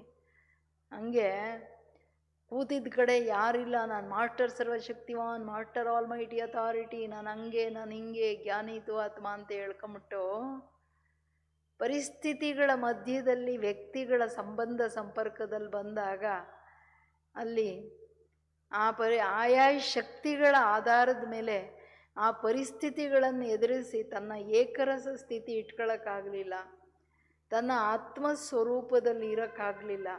ಯಾರೇನೇ ಇದ್ದರೂ ತನ್ನ ಶುಭ ಭಾವನೆಗಳು ಶ್ರೇಷ್ಠ. ಇವತ್ತು ದೃಷ್ಟಿ ವಿಷಯ ಹೇಳ್ತಿದ್ರಲ್ಲ ಬಾಬವರು, ಸಬ್ಕೋ ಗುಣ ಸೆ ದೇಖೋ, ಹರ್ ಏಕ್ ಆತ್ಮ ಭಾಯಿ ಭಾಯಿ ಕೆ ರೂಪ ಮೇ ದೇಖೋ. ಅದು ಎಷ್ಟಿದೆ ನನಗೆ, ಎಷ್ಟು ಮಾಡ್ತಿದ್ದೀನಿ? ಅದೇನು ಮಾಡೋಕ್ಕಾಗಲ್ಲ. ಸಣ್ಣ ಸಣ್ಣ ವಿಷಯಕ್ಕೇನೆ ಸ್ಥಿತಿ ಟಪಾರ್ ಅಂತ ಕೆಳಗೆ ಬೀಳುತ್ತೆ. ನಾನು ಮಾಸ್ಟರ್ ಸರ್ವಶಕ್ತಿವಾನ್ ಯೋಗದಲ್ಲಿ ಕೂತ್ಕೊಂಡು ಮಾಸ್ಟರ್ ಸರ್ವಶಕ್ತಿವಾನ್ ಏನು ಲಾಭ? ಮಾಸ್ಟರು ಇಲ್ಲ, ಶಕ್ತಿನೂ ಇಲ್ಲ. ಅಲ್ಲಿ ದಾಸತ್ವ, ಸಣ್ಣ ಸಣ್ಣ ಪರಿಸ್ಥಿತಿ, ಸಣ್ಣ ಸಣ್ಣ ಮಾತು, ವ್ಯಕ್ತಿ. ಬಾಬಾ ಹೇಳೋದು ವ್ಯಕ್ತಿಯ ಸಂಪರ್ಕ ಸಂಬಂಧ, ಪರಿಸ್ಥಿತಿಗಳ ಸಮಯ, ಅಲ್ಲಿ ನಮ್ಮ ಸ್ಥಿತಿಯ ಪರೀಕ್ಷೆ, ನಮ್ಮ ಶಕ್ತಿ ಸ್ವರೂಪದ ಪರೀಕ್ಷೆ. ಅಲ್ಲಿ ನೀವು ಪಾಸಾಗಕ್ಕಾಗಿಲ್ಲ. ನೀವು ಅದನ್ನು ಸಮಯದಲ್ಲಿ ಅಳವಡಿಸ್ಕೊಳ್ಳೋ, ಸಮಯದಲ್ಲಿ ಸಹನೆ, ಸಮಯದಲ್ಲಿ ಎದುರಿಸೋದು ಮಾಯನ, ಸಮಯದಲ್ಲಿ ಪರಿಶೀಲನೆ, ಸಮಯದಲ್ಲಿ ನಿರ್ಣಯ, ಇದು ನೀವು ತಗೊಳಕ್ಕಾಗಲಿಲ್ಲ ಅಂತಂದರೆ ಬಾಬಾ ಹೇಳಿದ್ರೆ ಯಾರು ಒಪ್ತಾರೆ ನಿಮ್ಮನ್ನು? ನೀವು ಶಕ್ತಿಶಾಲಿಗಳು, ಓ ಇವ್ರು ಮಾಸ್ಟರ್ ಸರ್ವಶಕ್ತಿವಾನ, ಯೋಗಿಗಳು, ಯಾರೂ ಒಪ್ಪಲ್ಲ. ಜನ ಏನಂತಾರೆ ಲೌಕಿಕದಲ್ಲಿ, ಅಯ್ಯೋ ನೀವು ಅಲ್ಲಿ ಹೋಗೋದೇ ವೇಸ್ಟು, ನಿಮಗಿಂತ ನಾವೇ ಚೆನ್ನಾಗಿದ್ದೀವಿ ಅಂದ್ಬಿಡ್ತಾರೆ. ಅಂತಾರ ಇಲ್ವಾ? ಏನಂತೀರಾ? ಕಾಯ್ಕೊಂಡು ರೆಡಿಯಾಗಿರ್ತಾರೆ ಬೇರೆಯವರು ಹೇಳೋಕ್ಕೆ. ಅದಕ್ಕೆ ಬಾಬಾನೂ ಹೇಳ್ತಿದ್ದಾರೆ, ನಿಮ್ಮನ್ನು ಯಾರೂ ಒಪ್ಪಲ್ಲ. ಇವನ್ ನಾನು ಒಪ್ಪಲ್ಲ, ನೀವು ಶಕ್ತಿ ಸ್ವರೂಪ ಅಂತ. ಬಾಬಾ ಏನು ಹೇಳ್ತಾರೆ, ಯಾವಾಗ ನಾನು ನಿಮ್ಮನ್ನು ನಿಮ್ಮನ್ನು ಇಷ್ಟಪಟ್ಟು ಸೆಲೆಕ್ಟ್ ಮಾಡಿದ್ದೀನಿ, ಈಗ ನಿಮ್ಮ ಕೆಲಸ ಏನಂದರೆ ನನಗೇನು ಇಷ್ಟನೋ ಅದನ್ನು ನೀವು ಮಾಡೋದು, ಅದು ನ್ಯಾಯ. ನ್ಯಾಯ ತಾನೇ? ಅವ್ರು ನನ್ನನ್ನು ಪಸಂದ್ ಮಾಡಿದ್ದಾರೆ ಅಂದರೆ ಈಗ ಅವ್ರ ಪಸಂದಿ ಅನುಸಾರ ನಾನು ಬದುಕಬೇಕಲ್ಲ, ನಾನು ನಡಿಬೇಕಲ್ಲ, ನಾನು ಕರ್ಮ ಮಾಡಬೇಕಲ್ವ, ಅದು ತಾನೇ ನ್ಯಾಯಸಮ್ಮತ ವಿಷಯ.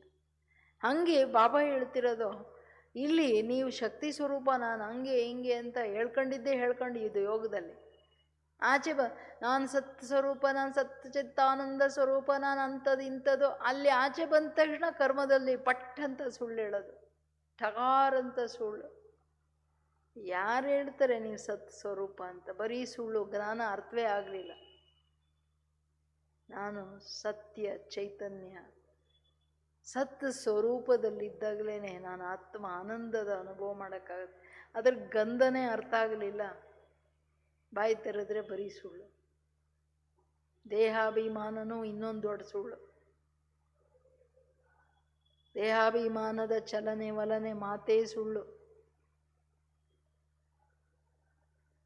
ಯಾರು ಹೇಳ್ತಾರೆ ಇವ್ರಿಗೆ ಆತ್ಮಜ್ಞಾನ ಇದೆ, ಇವರು ಸತ್ ಸ್ವರೂಪ ಆತ್ಮ ಅಂತ ತಿಳ್ಕೊಂಡಿದ್ದಾರೆ ಅಂತ ಯಾರು ನಂಬ್ತಾರೆ? ಬಾಬುವ್ರಿಗೆ ವಿರುದ್ಧವಾಗಿ ತಾನೇ ನಡೀತಿದ್ದೀನಿ, ಬಾಬುವ್ರ ಪಸಂದಿಯಲ್ಲಿ ನಡೀತಿಲ್ಲಲ್ಲ ನಾನು. ಅದಕ್ಕೆ ಹೇಳ್ತಿದ್ದಾರೆ ಬಾಬುವರು, ಅಂದರೆ ಯಾವ ಶಕ್ತಿ ಯಾವ ಸಮಯದಲ್ಲಿ ಅಗತ್ಯ ಇದೆಯೋ ಅದನ್ನು ನಿಮಗೆ ಉಪಯೋಗಿಸಕ್ಕೆ ಬರಲ್ಲ ಅಂದರೆ ನಿಮ್ಮನ್ನು ಶಕ್ತಿ ಸ್ವರೂಪ ಅಂತ ಯಾರೂ ಒಪ್ಕೊಳ್ಳಲ್ಲ. सिर्फ बुद्धि तक जानना ये हो गया, घर बैठे अपने को वो शेयर समझना, लेकिन समय पर स्वरूप न दिखाया, समय पर शक्ति को कार्य में नहीं लाया, कार्य में नहीं लगाया, समय बीत जाने के बाद सोचा तो फिर क्या फायदा? शक्ति स्वरूप कहा जाएगा. ಇದು ಹೆಂಗೆ ಅಂತಂದರೆ, ಮನೆಯಲ್ಲಿ ಕೂತ್ಕೊಂಡ್ಬಿಟ್ಟು ನಾನಂತೂ ಏನು ದೊಡ್ಡ ಶಸ್ತ್ರಾಭ್ಯಾಸ ಪ್ರವೀಣ ಅಂತ ಅಂದ್ಕೊಳ್ಳೋದು. ಶತ್ರುಗಳು ಬಂದ ತಕ್ಷಣ ಎಲ್ಲ ಒಂದೊಂದಾಗಿ ಉದುರ್ತಾ ಇರುತ್ತೆ, ಶಸ್ತ್ರಗಳೆಲ್ಲ ಗಡಗಡ ಅನ್ನುತ್ತಾ ಇದ್ದೀನಿ ಅಂದರೆ ಯಾರು ಹೋಗ್ತಾರೆ ಇವನು ದೊಡ್ಡ ಮನುಷ್ಯ ಅಂತ, ತುಂಬ ದೊಡ್ಡ ಶಸ್ತ್ರಧಾರಿ ಅಂತ ಯಾರು ಹೋಗ್ತಾರೆ? ಹಂಗೆ ನೀವು ಕೂತ್ಕೊಂಡ್ಬಿಟ್ಟು ಯೋಗದಲ್ಲಿ ಏನಿಲ್ಲ ಕಣ್ಮುಚ್ಕೊಂಡು ನಾನು ಮಾಸ್ಟರ್ ಸರ್ವಶಕ್ತಿವ, ನಾನು ಶಾಂತ ಸ್ವರೂಪ ಸತ್ಸ್ವರೂಪ, ಕಣ್ಣು ತೆರೆದ ತಕ್ಷಣ ಬರೀ ದೇಹಾಭಿಮಾನ, ಬರೀ ಸುಳ್ಳು, ಬರೀ ಪ್ರಭಾವಗಳು, ಏರುಪೇರುಗಳು, ವ್ಯರ್ಥ ಸಂಕಲ್ಪಗಳು. ಯಾರು ಒಪ್ಕೊಳ್ತಾರೆ? ನೀವು ಶಕ್ತಿ ಸ್ವರೂಪ ಅಂತ ನಿಮ್ಮ ಆತ್ಮನೇ ಫಸ್ಟ್ ಒಪ್ಪಲ್ಲ. ಸುಳ್ಳು ಹೇಳ್ತೀಯ ನೋಡು ಅನ್ನತ್ತೆ ಬುದ್ಧಿ. ಅಂದರೆ ರಿಯಲ್ಲಾಗಿ ಆತ್ಮಾಭಿಮಾನಿ ಆದರೆ ಇಲ್ಲಾಂದ್ರೆ ಅದು ಹೇಳಲ್ಲ. ಅಥವಾ ನೀವು ಸಮಯ ಆದಮೇಲೆ ಯೋಚನೆ ಮಾಡ್ತೀರಾ, ಅಯ್ಯೋ ಏನು ಮಾಡಬಾರ್ದಾಗಿತ್ತಲ್ಲ, ಹಿಂಗೆ ಮಾಡಿದರೆ ಚೆನ್ನಾಗಿತ್ತಲ್ಲ, ಅಂಥವ್ರಿಗೆ ಶಕ್ತಿ ಸ್ವರೂಪ ಅಂತ ಹೇಳೋಕ್ಕಾಗುತ್ತಾ? ಇಸಲಿಯೇ ಕರ್ಮ ಮೇ ಶ್ರೇಷ್ಠತಾ ಚಹಿಯೇ. ಅದರಿಂದ ಕರ್ಮದಲ್ಲಿ ತುಂಬ ಶ್ರೇಷ್ಠತೆ ಬೇಕು. ಜೈಸಾ ಸಮಯ ವೈಸಿ ಶಕ್ತಿ कर्म द्वारा कार्य में लगाए तो अपने आप को सारे दिन की कर्म लीला द्वारा चेक करो कि हम ಮಾಸ್ಟರ್ ಸರ್ವಶಕ್ತಿವಾನ್ ಕಹಾ ತಕ್ ಬನೆ ಹೇ. ಏನು ಹೇಳ್ತಾರೆ ಬಾಬಾ? ಅದರಿಂದ ಎಂತಹ ಸಮಯನೋ ಅಂತಹ ಶಕ್ತಿಯನ್ನು ಕರ್ಮದಲ್ಲಿ ತಂದು ಕಾರ್ಯದಲ್ಲಿ ಉಪಯೋಗಿಸಿ ಮಕ್ಕಳೇ, ಆಗಲೇ ಕರ್ಮದ ಶ್ರೇಷ್ಠತೆ ಇರೋಕ್ಕೆ ಸಾಧ್ಯ. ಈಗ ಭಕ್ತಿ ಮೀರ ಅಥವಾ ಯಾರದೇ ದೊಡ್ಡವ್ರ ಗಾಯನ ಯಾಕೆ ಆಗ್ತಿದೆ ಹೇಳ್ರಿ? ಅವರು ಆಯಾಯ ಸಮಯಕ್ಕೆ ತಕ್ಕಂತೆ ಸಹನೆ ಮಾಡಿದ್ರು, ಅಳವಡಿಸ್ಕೊಂಡ್ರು, ಈಶ್ವರನ ಬಲ ಭರವಸೆಯಲ್ಲಿದ್ದರು. ಸಮಯಕ್ಕೆ ತಕ್ಕಂತೆ, ಪರಿಸ್ಥಿತಿಗೆ ತಕ್ಕಂತೆ ಆ ಶಕ್ತಿಗಳನ್ನು ಕರ್ಮದಲ್ಲಿ ಪ್ರದರ್ಶನ ಮಾಡಿದ್ರು. ಅದಕ್ಕೆ ಅವ್ರದ್ದು ಗಾಯನ ಇದೆಯಲ್ವಾ. ಶಕ್ತಿಗಳು ಬರೀ ಹೇಳೋಕ್ಕೆ ವರ್ಣನೆ ಮಾಡೋಕ್ಕಿದೆಯಾ? ಶಕ್ತಿಗಳು ಯಾವಾಗ ಬಾಬಾ ಹೇಳ್ತಾರೆ ಅಸ್ತ್ರಶಸ್ತ್ರ, ಜ್ಞಾನ ಅಸ್ತ್ರಶಸ್ತ್ರ, ಅದನ್ನು ಉಪಯೋಗಿಸ್ದಾಗ ತಾನೇ ಕರ್ಮದ ಶ್ರೇಷ್ಠತೆ, ಸಂಬಂಧಗಳ ಶ್ರೇಷ್ಠತೆ ಬರೋಕ್ಕಾಗುತ್ತೆ. ಇಲ್ಲಾಂದ್ರೆ ಹೆಂಗಾಗುತ್ತೆ? ಈಗ ದಾದಿ ಏನು ಹೇಳ್ತಾ ಇದ್ರು, ದೊಡ್ಡ ದಾದಿ, ನನ್ನ ಲೈಫಲ್ಲಿ ನಾನು ಒಂದು ದಿವಸ ಸುಳ್ಳು ಹೇಳಲಿಲ್ಲ. ಜಾನಕಿ ದಾದಿ ಹೇಳು, ನೆವರ್, ಒಂದು ದಿನ ನಾನು ಒಂದು ಸುಳ್ಳು ಹೇಳಲಿಲ್ಲ. ಅವರನ್ನು ಯಾವ ಸ್ಥಿತಿಯಲ್ಲಿ ತಗೊಂಡೋಯ್ತು? ಏನೇ ಆಗೋಗ್ಬಿಡ್ಲಿ, ನೆವರ್. ನಾವು ಹಂಗಿದ್ದೀವ? ನಾವು ಹೆಂಗಿದ್ದೀವಿ? ತಪ್ಪಿಸ್ಕೊಳ್ಳೋಕೆ ಎಷ್ಟು ಟಕಾರಂತ ಸುಳ್ಳು ಹೇಳ್ತಾರೆ. ಎಂದೂ ಸುಳ್ಳು ಹೇಳಬಾರ್ದು. ಈಶ್ವರನ ಮಕ್ಕಳಾಗಿ ಬಾಬುವ್ರ ಜೊತೆ ಯೋಗ ಮಾಡೋಕ್ಕಾಗೋದೇ ಇಲ್ಲ. ಸುಳ್ಳು ಹೇಳೋರು ಅವರು ಶಿವಬಾಬುವ್ರ ನೆನಪು ಮಾಡೋಕ್ಕಾಗೋದೇ ಇಲ್ಲ. ಬುದ್ಧಿ ಯೋಗ ಹೋಗೋದೇ ಇಲ್ಲ. ಎಷ್ಟಾದರೂ ಬಾಬಾ ಅಂತ ಬಡ್ಕೊಳ್ರಿ, ಕನೆಕ್ಷನ್ ಸಿಕ್ಕಲ್ಲ. ಇದು ಸತ್ಯವಾದ ಮಾತು. ಅದಕ್ಕೆ ಹೇಳ್ತಿದ್ದಾರೆ ಬಾಬುವರು, ಎಂತಹ ಸಮಯನೋ ಅಂಥ ಶಕ್ತಿಯನ್ನು ಕಾರ್ಯದಲ್ಲಿ ತನ್ನಿ. फिर अपने आप को सारे दिन की कर्म लीला द्वारा चेक करो कि हम मास्टर सर्वशक्तिवान कहाँ तक बने.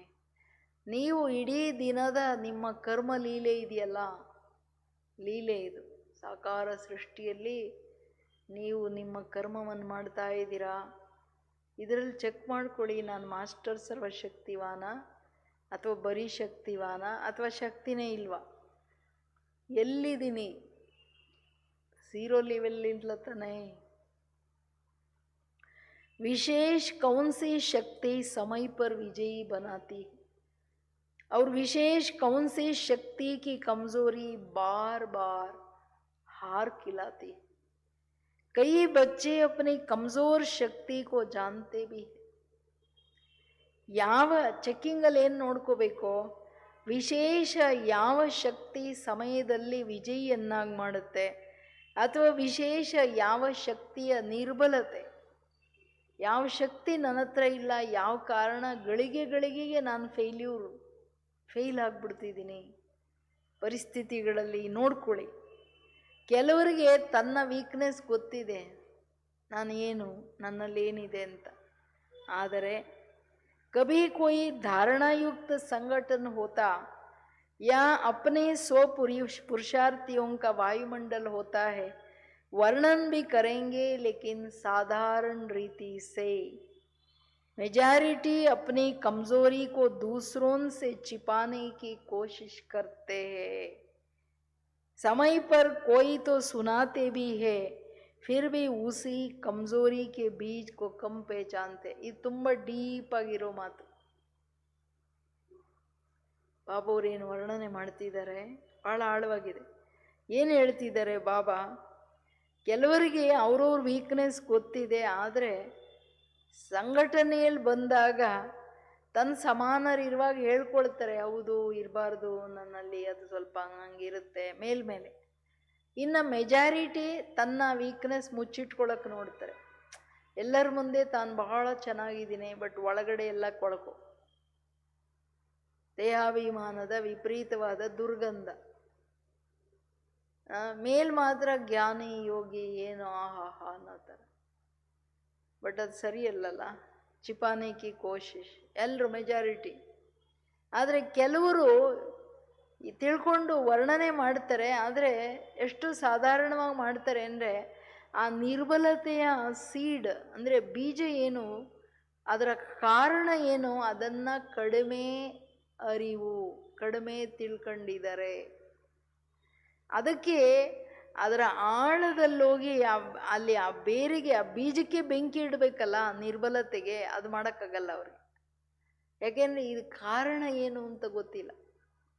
ಈಗ ಉದಾಹರಣೆಗೆ ತಿಳ್ಕೊಳ್ಳಿ, ಕೋಪ ಮಾಡೋ ಯಾರಿಗಾದರೂ ಸಂಸ್ಕಾರ, ಅಥವಾ ಕೆಲವರಿಗೆ ಆವೇಶ, ಕೆಲವರಿಗೆ ಹೊರಗೆ ತೋರಿಸಲ್ಲ, ಒಳಗಡೆ ಕುದಿತಾ ಇರ್ತಾರೆ ವ್ಯರ್ಥ ಸಂಕಲ್ಪಗಳು ಆವೇಶದಲ್ಲಿ. ಯಾಕೆ? ಸಹನಶೀಲತೆ. ಬಟ್ ಅದೂ ಯಾಕೆ ಬಂತಿಲ್ಲ, ಅದು ನನಗೆ ಬರೋದೇ ಏನಕ್ಕೆ ಅನ್ನೋದು, ಅದರ ಸೀಡ್ ಏನಿದೆ, ಸ್ವಾರ್ಥ ಏನಿದೆ, ಅಲ್ಲಿವರೆಗೂ ಅರ್ಥ ಆಗಲ್ಲ. ಅದೂ ಯಾಕೆ ಅಲ್ಲಿವರೆಗೂ ಹೋಗೋದೇ ಇಲ್ಲ ಅವರು. ಯಾವಾಗ ಆಳದಲ್ಲಿ ಹೋಗಿ ಅದು ಹಿಡ್ಕೊಳ್ಳಲ್ವ ಆ ಬೀಜನ, ಅಲ್ಲಿ ಬೆಂಕಿ ಇಡೋಕ್ಕಾಗಲ್ಲ. ಮೇಲ್ಮೇಲೆ ಇದೆ, ಏನು ಮಾಡೋದು, ತೆಗಿತೀನಿ ಇವತ್ತಲ್ಲ ನಾಳೆ, ಅದು ಆ ದಿನ ಬರೋದೇ ಇಲ್ಲ.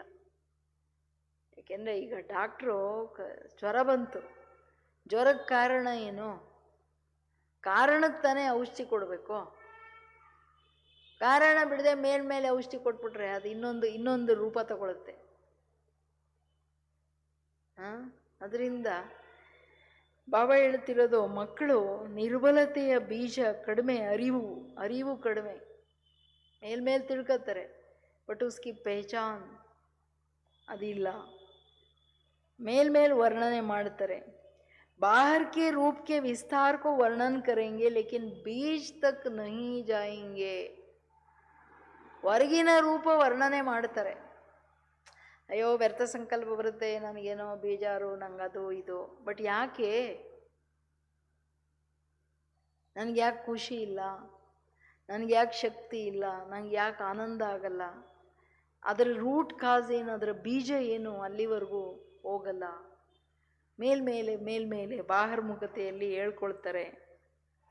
इसलिए रिजल्ट क्या होती है, उस कमजोरी के ऊपर की शाखाएं तो काट देते हैं, इसलिए थोड़ा समय तो समाप्त अनुभव होती है, लेकिन बीज होने के कारण कुछ समय के बाद परिस्थितियों का पानी मिलने से फिर उसी कमजोरी की शाखा निकल आती है. जैसे आजकल के वायुमंडल में, दुनिया में बीमारी खत्म नहीं होती है क्योंकि बीमारी के बीज को डॉक्टर नहीं जानते, इसलिए बीमारी दब जाती है लेकिन समाप्त नहीं होता है. ऐसे ही यहाँ भी बीज को जानकर समाप्त करो. ಇದಕ್ಕೆ ಬಹಳ ಅಂತರ್ಮುಖತೆ ಬೇಕು. ಇನ್ನೊಂದು ಕಂಪ್ಲೀಟ್ ಬಿಂದು ಬೀಜ ರೂಪದಲ್ಲಿ ಕೂತ್ಕೊಂಡು ತನ್ನ ಸತ್ ಸ್ವರೂಪದಲ್ಲಿ ಕೂತು ಜ್ಞಾನವನ್ನು ಮುಂದಿಟ್ಕೊಂಡು ಚೆಕ್ ಮಾಡ್ಕೋಬೇಕಾಗುತ್ತೆ. ಆಗ್ಲೇ ಆ ಕಮ್ಜೋರಿ, ಆ ನಿರ್ಬಲತೆ ಆಳ ಏನಕ್ಕೆ, ಯಾವ ಕಾರಣಕ್ಕೆ ನಾನು ಹಿಂಗೆ ಮಾಡ್ತಿದ್ದೀನಿ ಅನ್ನೋದು ಅರ್ಥ ಆಗ್ಬಿಡುತ್ತೆ. ನಾನು ಏನೇ ಮಾಡಿದ್ರೂ ನಾನು ಯಾವ ಭಾವದಿಂದ ಮಾಡ್ತಿದ್ದೀನಿ ಅನ್ನೋದು ಆ ಚಿತ್ತದವರೆಗೆ ಹೋಗಬೇಕು ಕೆಳಗಡೆ.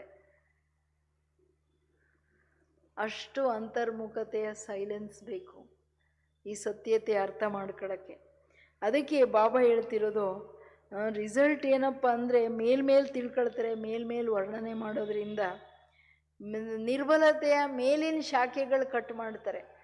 ಯಾವುದೇ ಮರನ ಬರೀ ಕೊಂಬೆ ಕಟ್ ಮಾಡ್ತಾ ಇದ್ರೆ ಚಿಗುರು ಬರ್ತಾನೆ ಇರುತ್ತಲ್ಲ, ಅಲ್ಲಿ ಬರದೇ ಇರ್ಬೋದು, ಇನ್ನೊಂದು ಕಡೆ ಬರುತ್ತೆ, ಇನ್ನೊಂದು ಕಡೆ ಚಿಗುರುತ್ತೆ. ಹಂಗೆ ಒಂದು ರೂಪದಲ್ಲಿ ನಿರ್ಬಲತೆ ಕಟ್ ಮಾಡಿದ್ರು ಅದು ಇನ್ನೊಂದು ರೂಪ ತಗೊಂಡು ಬರುತ್ತೆ. ಅದು ಇನ್ನೊಂದು ರೂಪ ತಗೊಂಡು ಬರುತ್ತೆ. ಹಂಗೆ ನಾನಾರು ಶಾಖೆಗಳು ಬರ್ತಾ ಹೋಗುತ್ತೆ. ಇದನ್ನು ಬುಡದಿಂದ ಅಲ್ಲ, ಬೇರಿಂದ ಕತ್ತರಿಸ್ಬೇಕಾಗತ್ತೆ. ಕೆಳಗೆ ಬೀಜ, ಬೇರುಗೆ ಬೆಂಕಿ ಇಡಬೇಕಾಗುತ್ತೆ. ಅವಾಗಲೇ ನಿರ್ಬಲತೆ ಶಾಖೆ ಕಂಪ್ಲೀಟ್ ಬೆಂದು ಸಮಾಪ್ತಿ ಆಗೋಕ್ಕೆ ಸಾಧ್ಯ. ಅದಕ್ಕೆ ಏನು ಹೇಳ್ತಿದ್ದಾರೆ ಅಂದರೆ ಬಾಬುವರು, ಮಕ್ಕಳೇನು ಮಾಡ್ತಾರೆ, ಶಾಖೆ ತೆಗಿತಾರೆ, ಸ್ವಲ್ಪ ಟೈಮ್ ಅಂದ್ಕೋತಾರೆ, ಓ ಹೊಟ್ಟೋಯ್ತಪ್ಪ ಎಲ್ಲ, ಈಗಂತೂ ನನಗೆ ಯಾವ ವ್ಯರ್ಥ ಸಂಕಲ್ಪ ಬರ್ತಿಲ್ಲ, ನನಗೇನು ಫೀಲಿಂಗ್ ಬರ್ತಿಲ್ಲ, ನಾನಂತೂ ಈಗ ತುಂಬ ಚೆನ್ನಾಗಿದ್ದೀನಿ. ನಿಮ್ಮ ಹತ್ರ ಯಾರೂ ಇಲ್ವೇ ಇಲ್ಲಲ್ಲ, ನಿಮ್ಮ ಹತ್ರ ನಿಮಗೆ ಫೀಲಿಂಗ್ ಬರೋಕ್ಕೆ. ಅದು ಹೆಂಗೆ ಅಂದರೆ ಬಾಬಾ ಹೇಳ್ತಾರೆ, ಈಗ ಮರಗಳು ಯಾರು ನೀರು ಹಾಕಲ್ಲ ದೊಡ್ಡದಾದ್ಮೇಲೆ, ಅದು ವಾಯುಮಂಡಲದಲ್ಲಿರೋ ನೀರನ್ನು ಎಳ್ಕೊಂಡು ದೊಡ್ಡದಾಗ್ತಾ ಹೋಗುತ್ತೆ. ಹಂಗೆ ಇನ್ನೊಂದು ಉದಾಹರಣೆ ಬಾಬಾ ಹೇಳ್ತಿರೋದು, ಕಾಯಿಲೆಗಳು ಡಾಕ್ಟ್ರ್ ಔಷಧಿ ಕೊಡ್ತಾನೇ ಇದ್ದಾರೆ, ಕಾಯಿಲೆಗಳು ಜಾಸ್ತಿ ಆಗ್ತಾ ಹೋಗುತ್ತೆ. ಕಾಯಿಲೆಗಳ ಸೀಡ್, ಕಾಯಿಲೆಗಳ ಕಾರಣ ಏನೋ ಅಲ್ಲಿಗೆ ಔಷಧಿ ಕೊಡ್ತಿಲ್ಲ ಡಾಕ್ಟ್ರು. ಮೇಲ್ಮೇಲೆ ಕೊಡ್ತಾರೆ, ಕಾಯಿಲೆ ಸಪ್ರೆಸ್ ಆಗುತ್ತೆ, ಅದು ಬಿಟ್ಬಿಟ್ಟು ಇನ್ನೊಂದು ರೂಪ ತಗೊಂಡು ಕಾಯಿಲೆ ಡಮ್ ಅಂತ ಆಚೆ ಬರುತ್ತೆ, ದೊಡ್ಡದಾಗ ಆಚೆ ಬರುತ್ತೆ. ಇನ್ನು ಇದು ಬಾಬಾ ಹೇಳ್ತಿರೋದು. ಹಾಗೆ ಒಳಗಡೆ ಇರೋ ಕಾಯಿಲೆಗಳ ಕಾರಣ ದ ಡೀಪೆಸ್ಟ್ ಕಾರಣ ದೇಹಾಭಿಮಾನ. ಬಟ್ ದೇಹಾಭಿಮಾನದ ಭಿನ್ನ ಭಿನ್ನವಾದ ಶಾಖೆಗಳಿದೆಯಲ್ಲ, ಆ ಶಾಖೆಗಳಿಗೆ ತಿರ್ಗಾ ಉಪಶಾಖೆಗಳು, ಆ ಉಪಶಾಖೆಗೆ ಇನ್ನೊಂದು ಶಾಖೆ. ಏನು ಕಡಿಮೆ ಇದೆಯಾ ದೇಹಾಭಿಮಾನದ ಜಾಲ? ತುಂಬ ಆಳವಾಗಿದೆ. ಅದು ಅಲ್ಲಿ ಬೆಂಕಿ ಹಾಕಬೇಕಲ್ಲ, ಅಷ್ಟು ಆಳವಾಗಿ ಯಾರು ಹೋಗೋಕ್ಕೆ ರೆಡಿ ಇಲ್ಲ. ಅಯ್ಯೋ ಎಲ್ಲರಲ್ಲಿದೆ ಬಿಡ್ರಿ, ಏನು ಮಾಡೋದು ಅಂತ ಹಿಂಗೆ ತಳ್ತಾ ಇರೋದು. ಅದಕ್ಕೆ ಏನು ಹೇಳ್ತಿದ್ದಾರೆ ಬಾಬುವರು, ಮಕ್ಕಳೇ ಇದು ಡೇಂಜರ್. ನಿಮ್ಮ ನಿರ್ಬಲತೆಯ ಬೀಜ ತಿಳ್ಕೊಂಡು ಏನು ಮಾಡ್ರಿ, ಬೀಜಕ್ಕೆ ಬೆಂಕಿ ಇಡಿ, ಸಮಾಪ್ತಿ ಮಾಡಿ ಬೀಜದಿಂದ. ಕೈ बीज को जानते भी है, लेकिन जानते हुए अलबेले होने के कारण कहेंगे हाँ हो जाएगा, एक बार से थोड़ा ही ख़त्म होगा, समय तो लगता ही है, ऐसे ज़्यादा समझदारी कर लेंगे.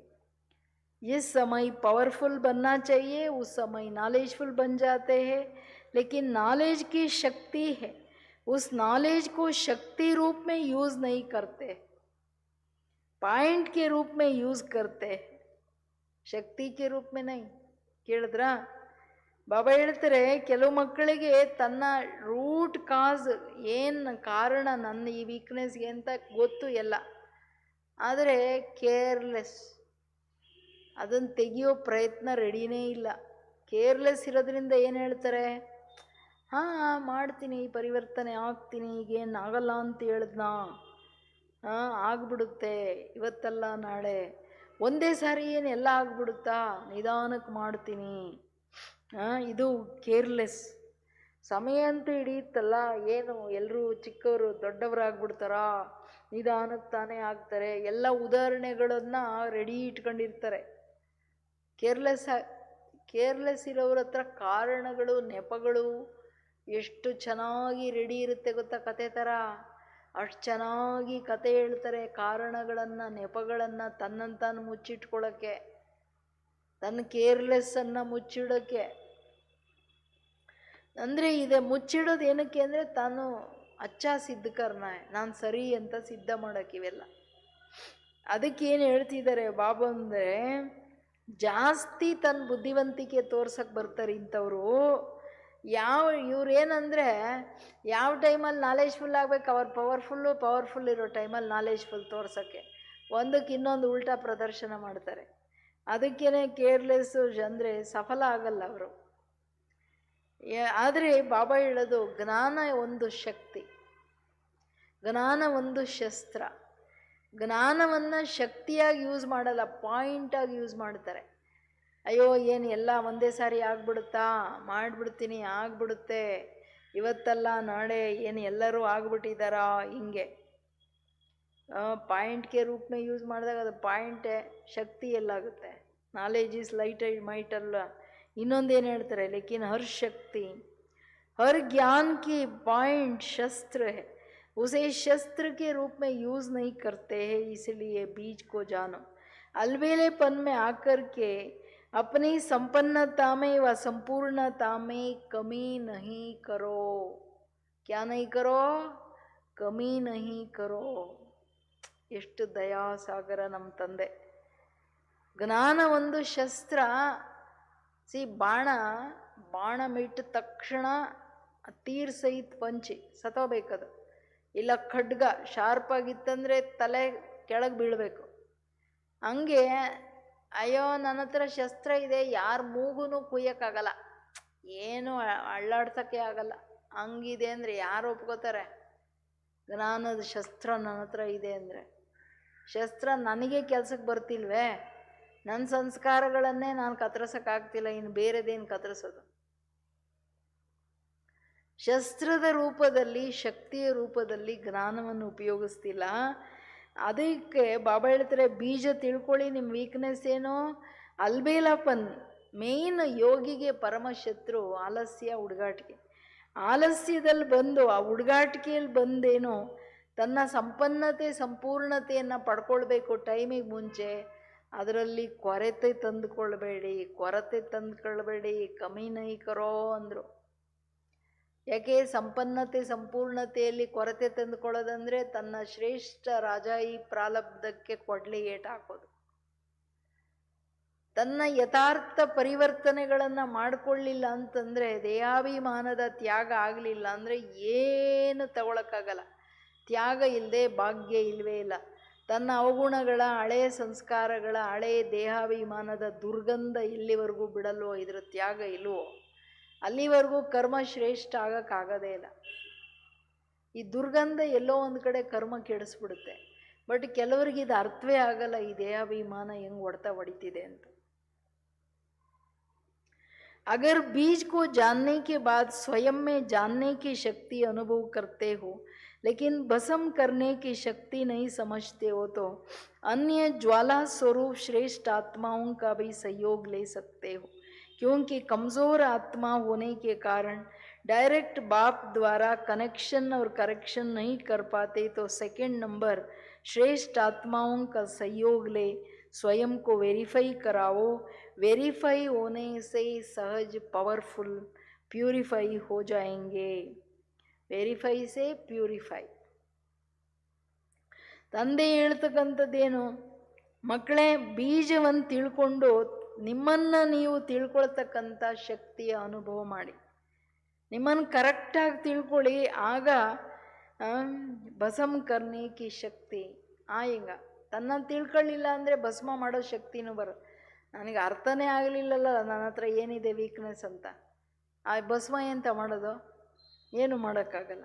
ಅದಕ್ಕೆ ಬಾಬಾ ಹೇಳೋದು, ಅವಾಗೇನು ಮಾಡಿ? ನಿಮ್ಮ ಹತ್ರ ಇಲ್ಲ, ನಿಮಗೆ ಅರ್ಥ ಆಗ್ತಿಲ್ಲ. ಅನ್ಯ ಜ್ವಾಲಾ ಸ್ವರೂಪ ಆತ್ಮಗಳ ಸಹಯೋಗ ತಗೊಳ್ಳಿ.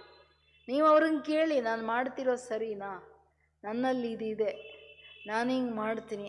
ಸತ್ಯತೆ ಬೇಕು. ಸಂಬಂಧಗಳಲ್ಲಿ ಸಹಯೋಗ ತಗೊಳ್ಳೋಕ್ಕೆ, ಶ್ರೇಷ್ಠ ಆತ್ಮಗಳ ಸಹಯೋಗ ತಗೊಳ್ಳೋಕ್ಕೆ ಸಚ್ಚಾಯಿ, ಸಫಾಯಿ, ಸತ್ಯತೆ, ಸ್ವಚ್ಛತೆ ಬೇಕು. ಆ್ಯಸ್ ಇಟ್ ಈಸ್ ಕ್ಲಿಯರ್ ಇರಬೇಕು. ಆ ಥರ ಮಾಡಿದಾಗ ಅವರಿಂದ ಬಾಬಾವ್ರ ಇಲ್ಲ ಡೈರೆಕ್ಟ್ ಕನೆಕ್ಷನ್ ಬಾಬಾವ್ರು ತಗೊಂಡು ಭಸ್ಮ ಮಾಡ್ಕೊಳ್ಳಿ. ಬಾಬಾವರಿಂದ ಡೈರೆಕ್ಟ್ ಭಸ್ಮ ಮಾಡ್ಕೊಳ್ತಿಲ್ಲ, ಅದಕ್ಕೆ ಪರಿವರ್ತನೆ ಆಗ್ತಿಲ್ಲ ಅಂತ ನಿಮ್ಗೆ ಅರ್ಥ ಆಗ್ತಿದೆ. ಸೆಕೆಂಡ್ ನಂಬರ್ ಏನು? ಶ್ರೇಷ್ಠ ಆತ್ಮಗಳ ಹತ್ರ ವೆರಿಫೈ ಮಾಡ್ಕೊಂಡು ಪ್ಯೂರಿಫೈ ಆಗಿ ಅಂತೂ ನಿಮ್ಮನ್ನು ನೀವು ಪರಿವರ್ತನೆ ಮಾಡ್ಕೊಳ್ಳಿ. ನಿಮ್ಮನ್ನು ಹಂಗೆ ನಿಮ್ಮ ವೀಕ್ನೆಸ್ ಬಿಟ್ಕೊಂಡು ಮುಚ್ಚಿಟ್ಕೊಂಡು ಹೋಗಬೇಡಿ. ಚಿಪಾವೋ ನಹಿ, ಚಲಾವೋ ನಹಿ. ಸಮझा क्या करना है, कैसे ಚೆಕ್ करना है. ಮಕ್ಕಳೇ ತಿಳ್ಕೊಂಡ್ರ ನಾನು ಹೆಂಗೆ ಚೆಕ್ ಮಾಡಬೇಕು, ಹೆಂಗೆ ಏನನ್ನು ಚೆಕ್ ಮಾಡಬೇಕು, ಯಾಕೆ ಚೆಕ್ ಮಾಡಬೇಕು, ಹೇಗೆ ಚೆಕ್ ಮಾಡಬೇಕು. ಬಾಬಾ ಎಷ್ಟು ಪ್ರೀತಿಯಿಂದ ಹೇಳ್ತಾರೆ, ಏಕ್ ತೋ ಚಲಾವೋ ನಹಿ, ಚಿಪಾವೋ ನಹಿ. ಏಕ್ ತೋ ಚಿಪಾವೋ ನಹಿ, ಜಾನ್ತೆ ಹುಯೇ ಟಾಲ್ ನಹಿ ದೋ ಚಲಾ ನಹಿ. ಒಂದು ಎಂದೂ ತನ್ನ ವೀಕ್ನೆಸ್ಸನ್ನು ಮುಚ್ಚಿಟ್ಕೊಳ್ಬೇಡಿ, ಸುಳ್ಳು ಹೇಳಬೇಡಿ. ತಪ್ಪು ಮಾಡೋದು ಟಪ್ಪಂತ ಸುಳ್ಳು ಹೇಳೋದು. ತನ್ನ ವೀಕ್ನೆಸ್ಸನ್ನು ಮುಚ್ಚಿಟ್ಕೊಳ್ಳೋಕೆ ಸುಳ್ಳು ಹೇಳ್ತಾರೆ ಯಾರಾದರೂ. ಅದ್ರ ಜೊತೆ 10 ಗುಣ ಜಾಸ್ತಿ ಆಗೋಯ್ತು ಸುಳ್ಳು ಹೇಳೋದ್ರಿಂದ. ದೊಡ್ಡ ಸುಳ್ಳು 10 ಸುಳ್ಳಷ್ಟು ಪ್ರಬಲ ಆಗ್ಬಿಡ್ತು. ಇನ್ನೊಂದು, ಅದನ್ನು ಚಲಾಯಿಸಬೇಡಿ. ಅದನ್ನು ಹಂಗೆ ತಾನು ರೈಟ್ ಸಿದ್ಧ ಮಾಡ್ಕೊಂಡು ಇಲ್ಲ ಇಲ್ಲ ನಾನು ಹಂಗೆ ಮಾಡಲೇ ಇಲ್ಲ, ಸರಿಯಾಗಿ ಮಾಡಿದ್ದೆ, ಸರಿ ಇಲ್ಲ. ಚಲಾನ ಚಲಾತೆ ಹೋ ತೋ ಚಿಲ್ಲಾನ ಅಭಿ ಪಡೇಗ, ಅವ್ರು ಚಿಲ್ಲಾತೆ ಬಿ ಹೋ. ಚಲಾಯಿಸ್ತೀರ, ಪರಮಾತ್ಮನನ್ನು ಚಲಾಯಿಸಕ್ಕಾಗುತ್ತಾ? ಈ ಮನುಷ್ಯರಿಗೆ ಕಣ್ಣು ಮಣ್ಣೆರಚ್ಬೋದು, ಬಾಬನಿಗೆ ಇಲ್ಲಿ ಸುಳ್ಳು ಹೇಳ್ಬೋದು, ಅಲ್ಲಿ ಸುಳ್ಳು ಹೇಳೋಕ್ಕಾಗುತ್ತಾ? ಯಾವ ದಿನ ಯಾವ ಗಳಿಗೆ ಯಾರ ಮುಂದೆ ಏನು ಸುಳ್ಳು ಹೇಳಿದೆ ಎಲ್ಲ ರೆಕಾರ್ಡ್ ಆಗಿಬಿಡ್ತು ಅವನ ಹತ್ರ, ಚಿತ್ರಗುಪ್ತ. ಎಲ್ಲಿ ಚಲಾಯಿಸೋಕ್ಕಾಗುತ್ತೆ? ಚಿಲ್ಲಾನ ಪಡೆಗ ಬಾಯಿ ಬಡ್ಕೋಬೇಕಾಗುತ್ತೆ, ಹೊಡಿತಾರೆ, ಕೊತ ಕುದಿಯೋ ಎಣ್ಣೆಗೆ ಹಾಕ್ತಾರೆ, ದಡ ದಡ ದಡನ ದೊಡ್ಡ ಬೇಟದಿಂದ ನೂಕ್ತಾರೆ, ಕೆಳಗಡೆ ತಿವಿತಾರೆ ಚೆನ್ನಾಗಿ ಎಲ್ಲ ಕಡೆಯಿಂದ ಈಟಿಗಳಲ್ಲಿ. ಏನು ಮಾಡ್ತೀರಾ? ಲಬೋ ಅಂದರೂ ಯಾರು ಬಿಡೋರಿಲ್ಲ. ಇವೆಲ್ಲ ಮೊದಲೇ ಮುಂದಿಟ್ಕೊಂಡು ಸತ್ಯವಾಗಿರಬೇಕು. ಆ ಥರ ಶಿಕ್ಷೆ ತಿಂದುಬಿಟ್ಟು ಅಲ್ಲೋಗಿ ನೌಕರಿ ಚಾಕರಿ ಮಾಡೋ ಕೆಲಸ ಸಿಕ್ಕಿದ್ರೆ ಸತ್ಯಯುಗದಲ್ಲಿ ಏನು ಲಾಭ?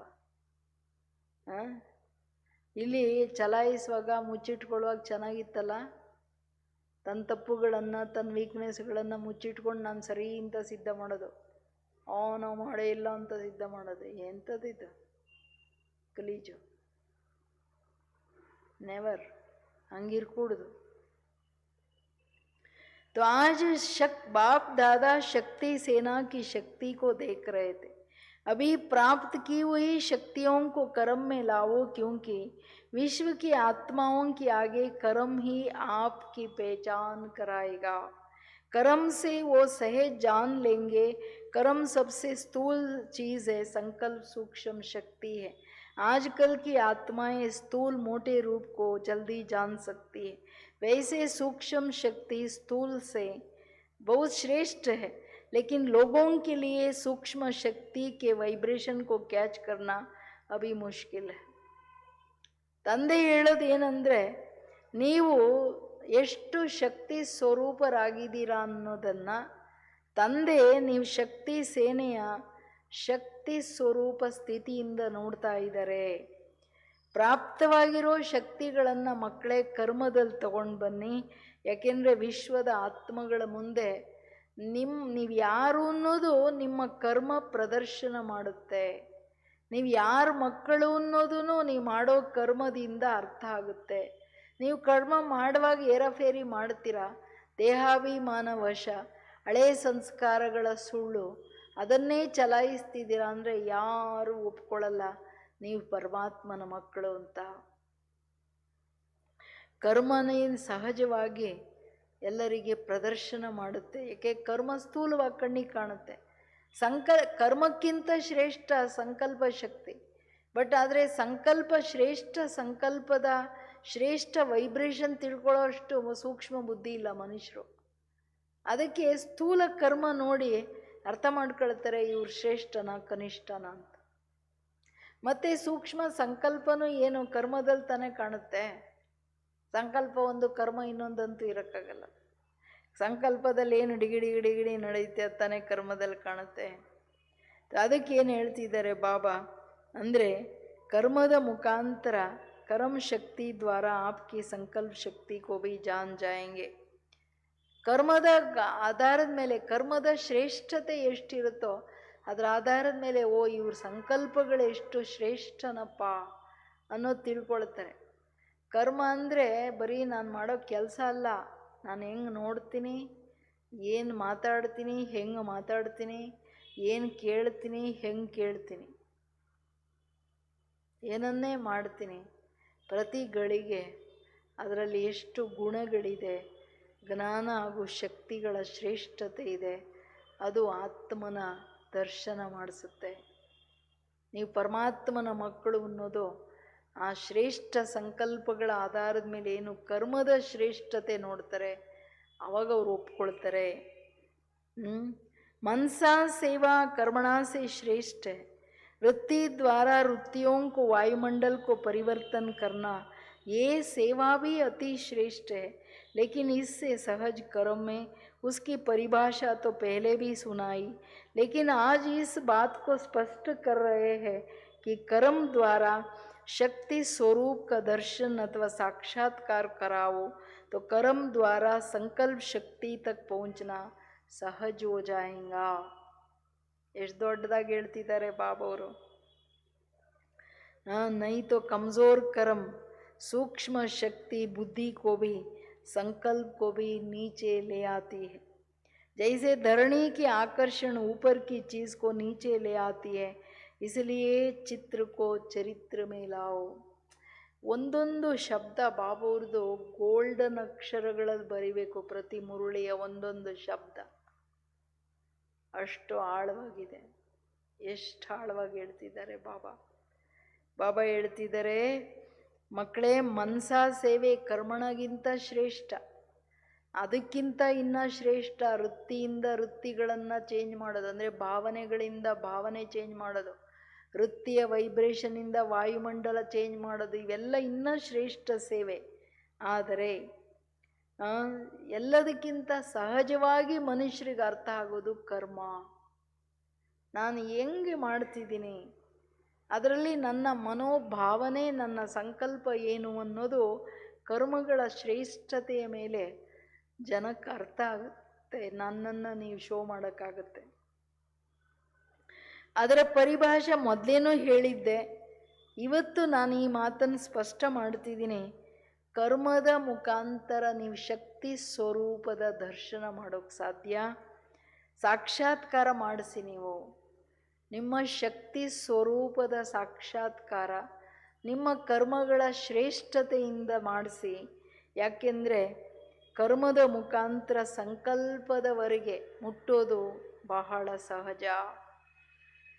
ನಿಮ್ಮ ಕರ್ಮ ಇಷ್ಟೂ ಶ್ರೇಷ್ಠ ಇದೆ ಅಂದರೆ ನಿಮ್ಮ ಸಂಕಲ್ಪ ಎಷ್ಟು ಶ್ರೇಷ್ಠ ಇರ್ಬೋದು ಅನ್ನೋದು ಯೋಚನೆ ಮಾಡ್ತಾರೆ.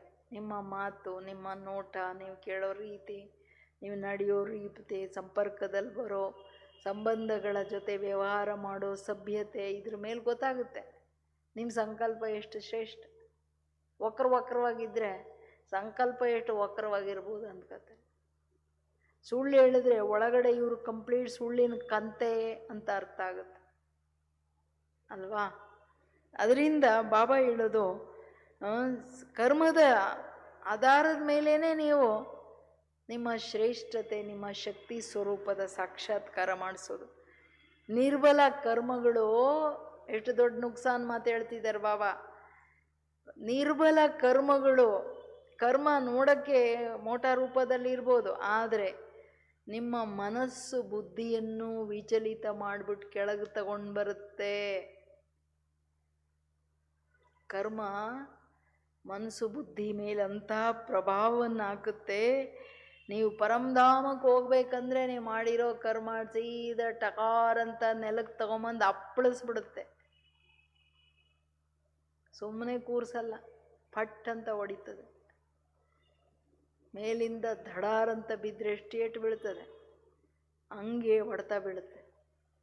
ಅದಕ್ಕೆ ಕರ್ಮದ ಶ್ರೇಷ್ಠತೆ ಆಗತ್ತೆ. ಯಾಕೆ ಯೋಗ ಮಾಡೋಕ್ಕಾಗಲ್ಲ? ಯಾಕೆ ವ್ಯರ್ಥ ಸಂಕಲ್ಪ ನಡೆಯುತ್ತೆ? ಯಾತಕ್ಕೆ ಖುಷಿ ಇರಲ್ಲ? ಯಾತಕ್ಕೆ ಸಮರ್ಥ ಸ್ಥಿತಿ ಇರಲ್ಲ? ಯಾಕೆ ಕರ್ಮ ಸರಿ ಇಲ್ಲ, ಮಾಡೋ ಕೆಲಸ ಕಾರ್ಯ ಸರಿ ಇಲ್ಲ. ಕೆಲಸ ಸೇವೆ ಹೊರಗೆ ಕಾಣ್ತಿರ್ಬೋದು, ಮನಸ್ಸು ಸರಿ ಇಲ್ಲ. ಇಲ್ಲಾಂದರೆ ಇವತ್ತು ಕ್ಲಿಯರ್ ಹೇಳ್ತಿದ್ದಾರೆ, ನಿಮ್ಮ ಯಥಾರ್ಥ ಶ್ರೇಷ್ಠ ಕರ್ಮದ ಮಹಾನತೆ, ಶ್ರೇಷ್ಠತೆ ನಿಮ್ಮ ಯೋಗ, ನಿಮ್ಮ ಸಂಕಲ್ಪ ಬುದ್ಧಿಯನ್ನು ಶ್ರೇಷ್ಠ ಲೆವೆಲ್ಲಲ್ಲಿ ತಗೊಂಡೋಗ್ಬೇಕು. ಎಷ್ಟು ಯೋಚನೆ ಮಾಡೋ ವಿಷಯ ಇದು, ಎಷ್ಟು ರಿಯಲೈಸ್ ಮಾಡಬೇಕು ಈ ಮಾತನ್ನು. ಅದಕ್ಕೆ ಹೇಳ್ತಿರೋದು ಬಾಬಾ, ಮಕ್ಕಳೇ, ಧರಣಿ ಹೆಂಗೆ ಗುರುತ್ವಾಕರ್ಷಣೆ ಇದೆಯಲ್ಲ, ಧರಣಿಯಲ್ಲಿ ತಾನೇ ಈ ಒಂದು ಫೋರ್ಸ್ ಎಳೆದು ಬಿಡುತ್ತೆ. ಯಾವ್ರೇನು ನೋಡಿದ್ರು ಆ್ಯಪಲ್ ಕೆಳಗೆ ಯಾಕೆ ಬರುತ್ತೆ ಅನ್ನೋದು ಗುರುತ್ವಾಕರ್ಷಣೆ ಅನ್ನೋದು ಗೊತ್ತಾಗೋಯ್ತಲ್ವಾ. ಮ್ಯಾಗ್ನೆಟಿಕ್ ಪುಲ್ ಎಳೆದು ಬಿಡುತ್ತೆ ಕೆಳಗಡೆ ಅಂತ. ಹಂಗೆ ಮೇಲೆ ಯಾವ ವಸ್ತುನೂ ಮೇಲೆ ಹೋಗೋಕ್ಕಾಗಲ್ಲ, ಕೆಳಗಡೆನೆ ಬಿದ್ದೋಗುತ್ತೆ ಅಂತ.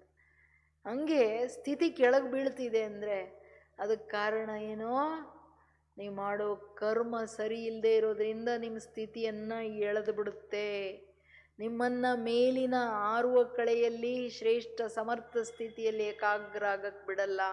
ಈಗ ಅರ್ಥ ಆಯ್ತಾ? ಎಲ್ಲ ಸ್ಥಿತಿ ಏರುಪೇರುಗಳಿಗೆ, ಯೋಗ ಮಾಡದೇ ಇರೋದಕ್ಕೆ, ವ್ಯರ್ಥ ಸಂಕಲ್ಪ ಬರೋಕ್ಕೆ, ಖುಷಿ ಇಲ್ಲದೆ ಇರೋದಕ್ಕೆ ಎಲ್ಲ ಏರಾಫೇರಿ ಕಾರಣ ಕರ್ಮದ ಏರಾಫೇರಿ, ಅಯಥಾರ್ಥ ಕರ್ಮಗಳ ಕಾರಣ ಅಂತ ಗೊತ್ತಾಯ್ತಾ? ಎಷ್ಟು ಚೆನ್ನಾಗಿ, ಎಷ್ಟು ಸುಂದರವಾಗಿ ಬಾಬಾವ್ರು ವರ್ಣನೆ ಮಾಡಿದ್ರು. ಇನ್ನು ಆಳವಾಗಿ ಯೋಚನೆ ಮಾಡಿ, ಸರಿನಾ? ಅಚ್ಚಾ ऐसे हर शक्ति को कर्म द्वारा प्रत्यक्ष दिखाने वाले अपने शक्ति स्वरूप द्वारा सर्वशक्तिवान बाप को प्रत्यक्ष करने वाले, सदा परखने और परिवर्तन शक्ति स्वरूप, सदा चरित्र द्वारा विचित्र बाप का साक्षात्कार कराने वाले ऐसे मास्टर सर्वशक्तिवान श्रेष्ठ कर्म करता शक्ति स्वरूप आत्माओं को बाप दादा का याद प्यार और नमस्ते। हम सब बच्चों की भी याद प्यार और नमस्ते नमस्ते नमस्ते। प्यारे बाबा को नमस्ते के साथ थैंक यू, शुक्रिया बाबा। कितना शुक्रिया करें, कितना करें।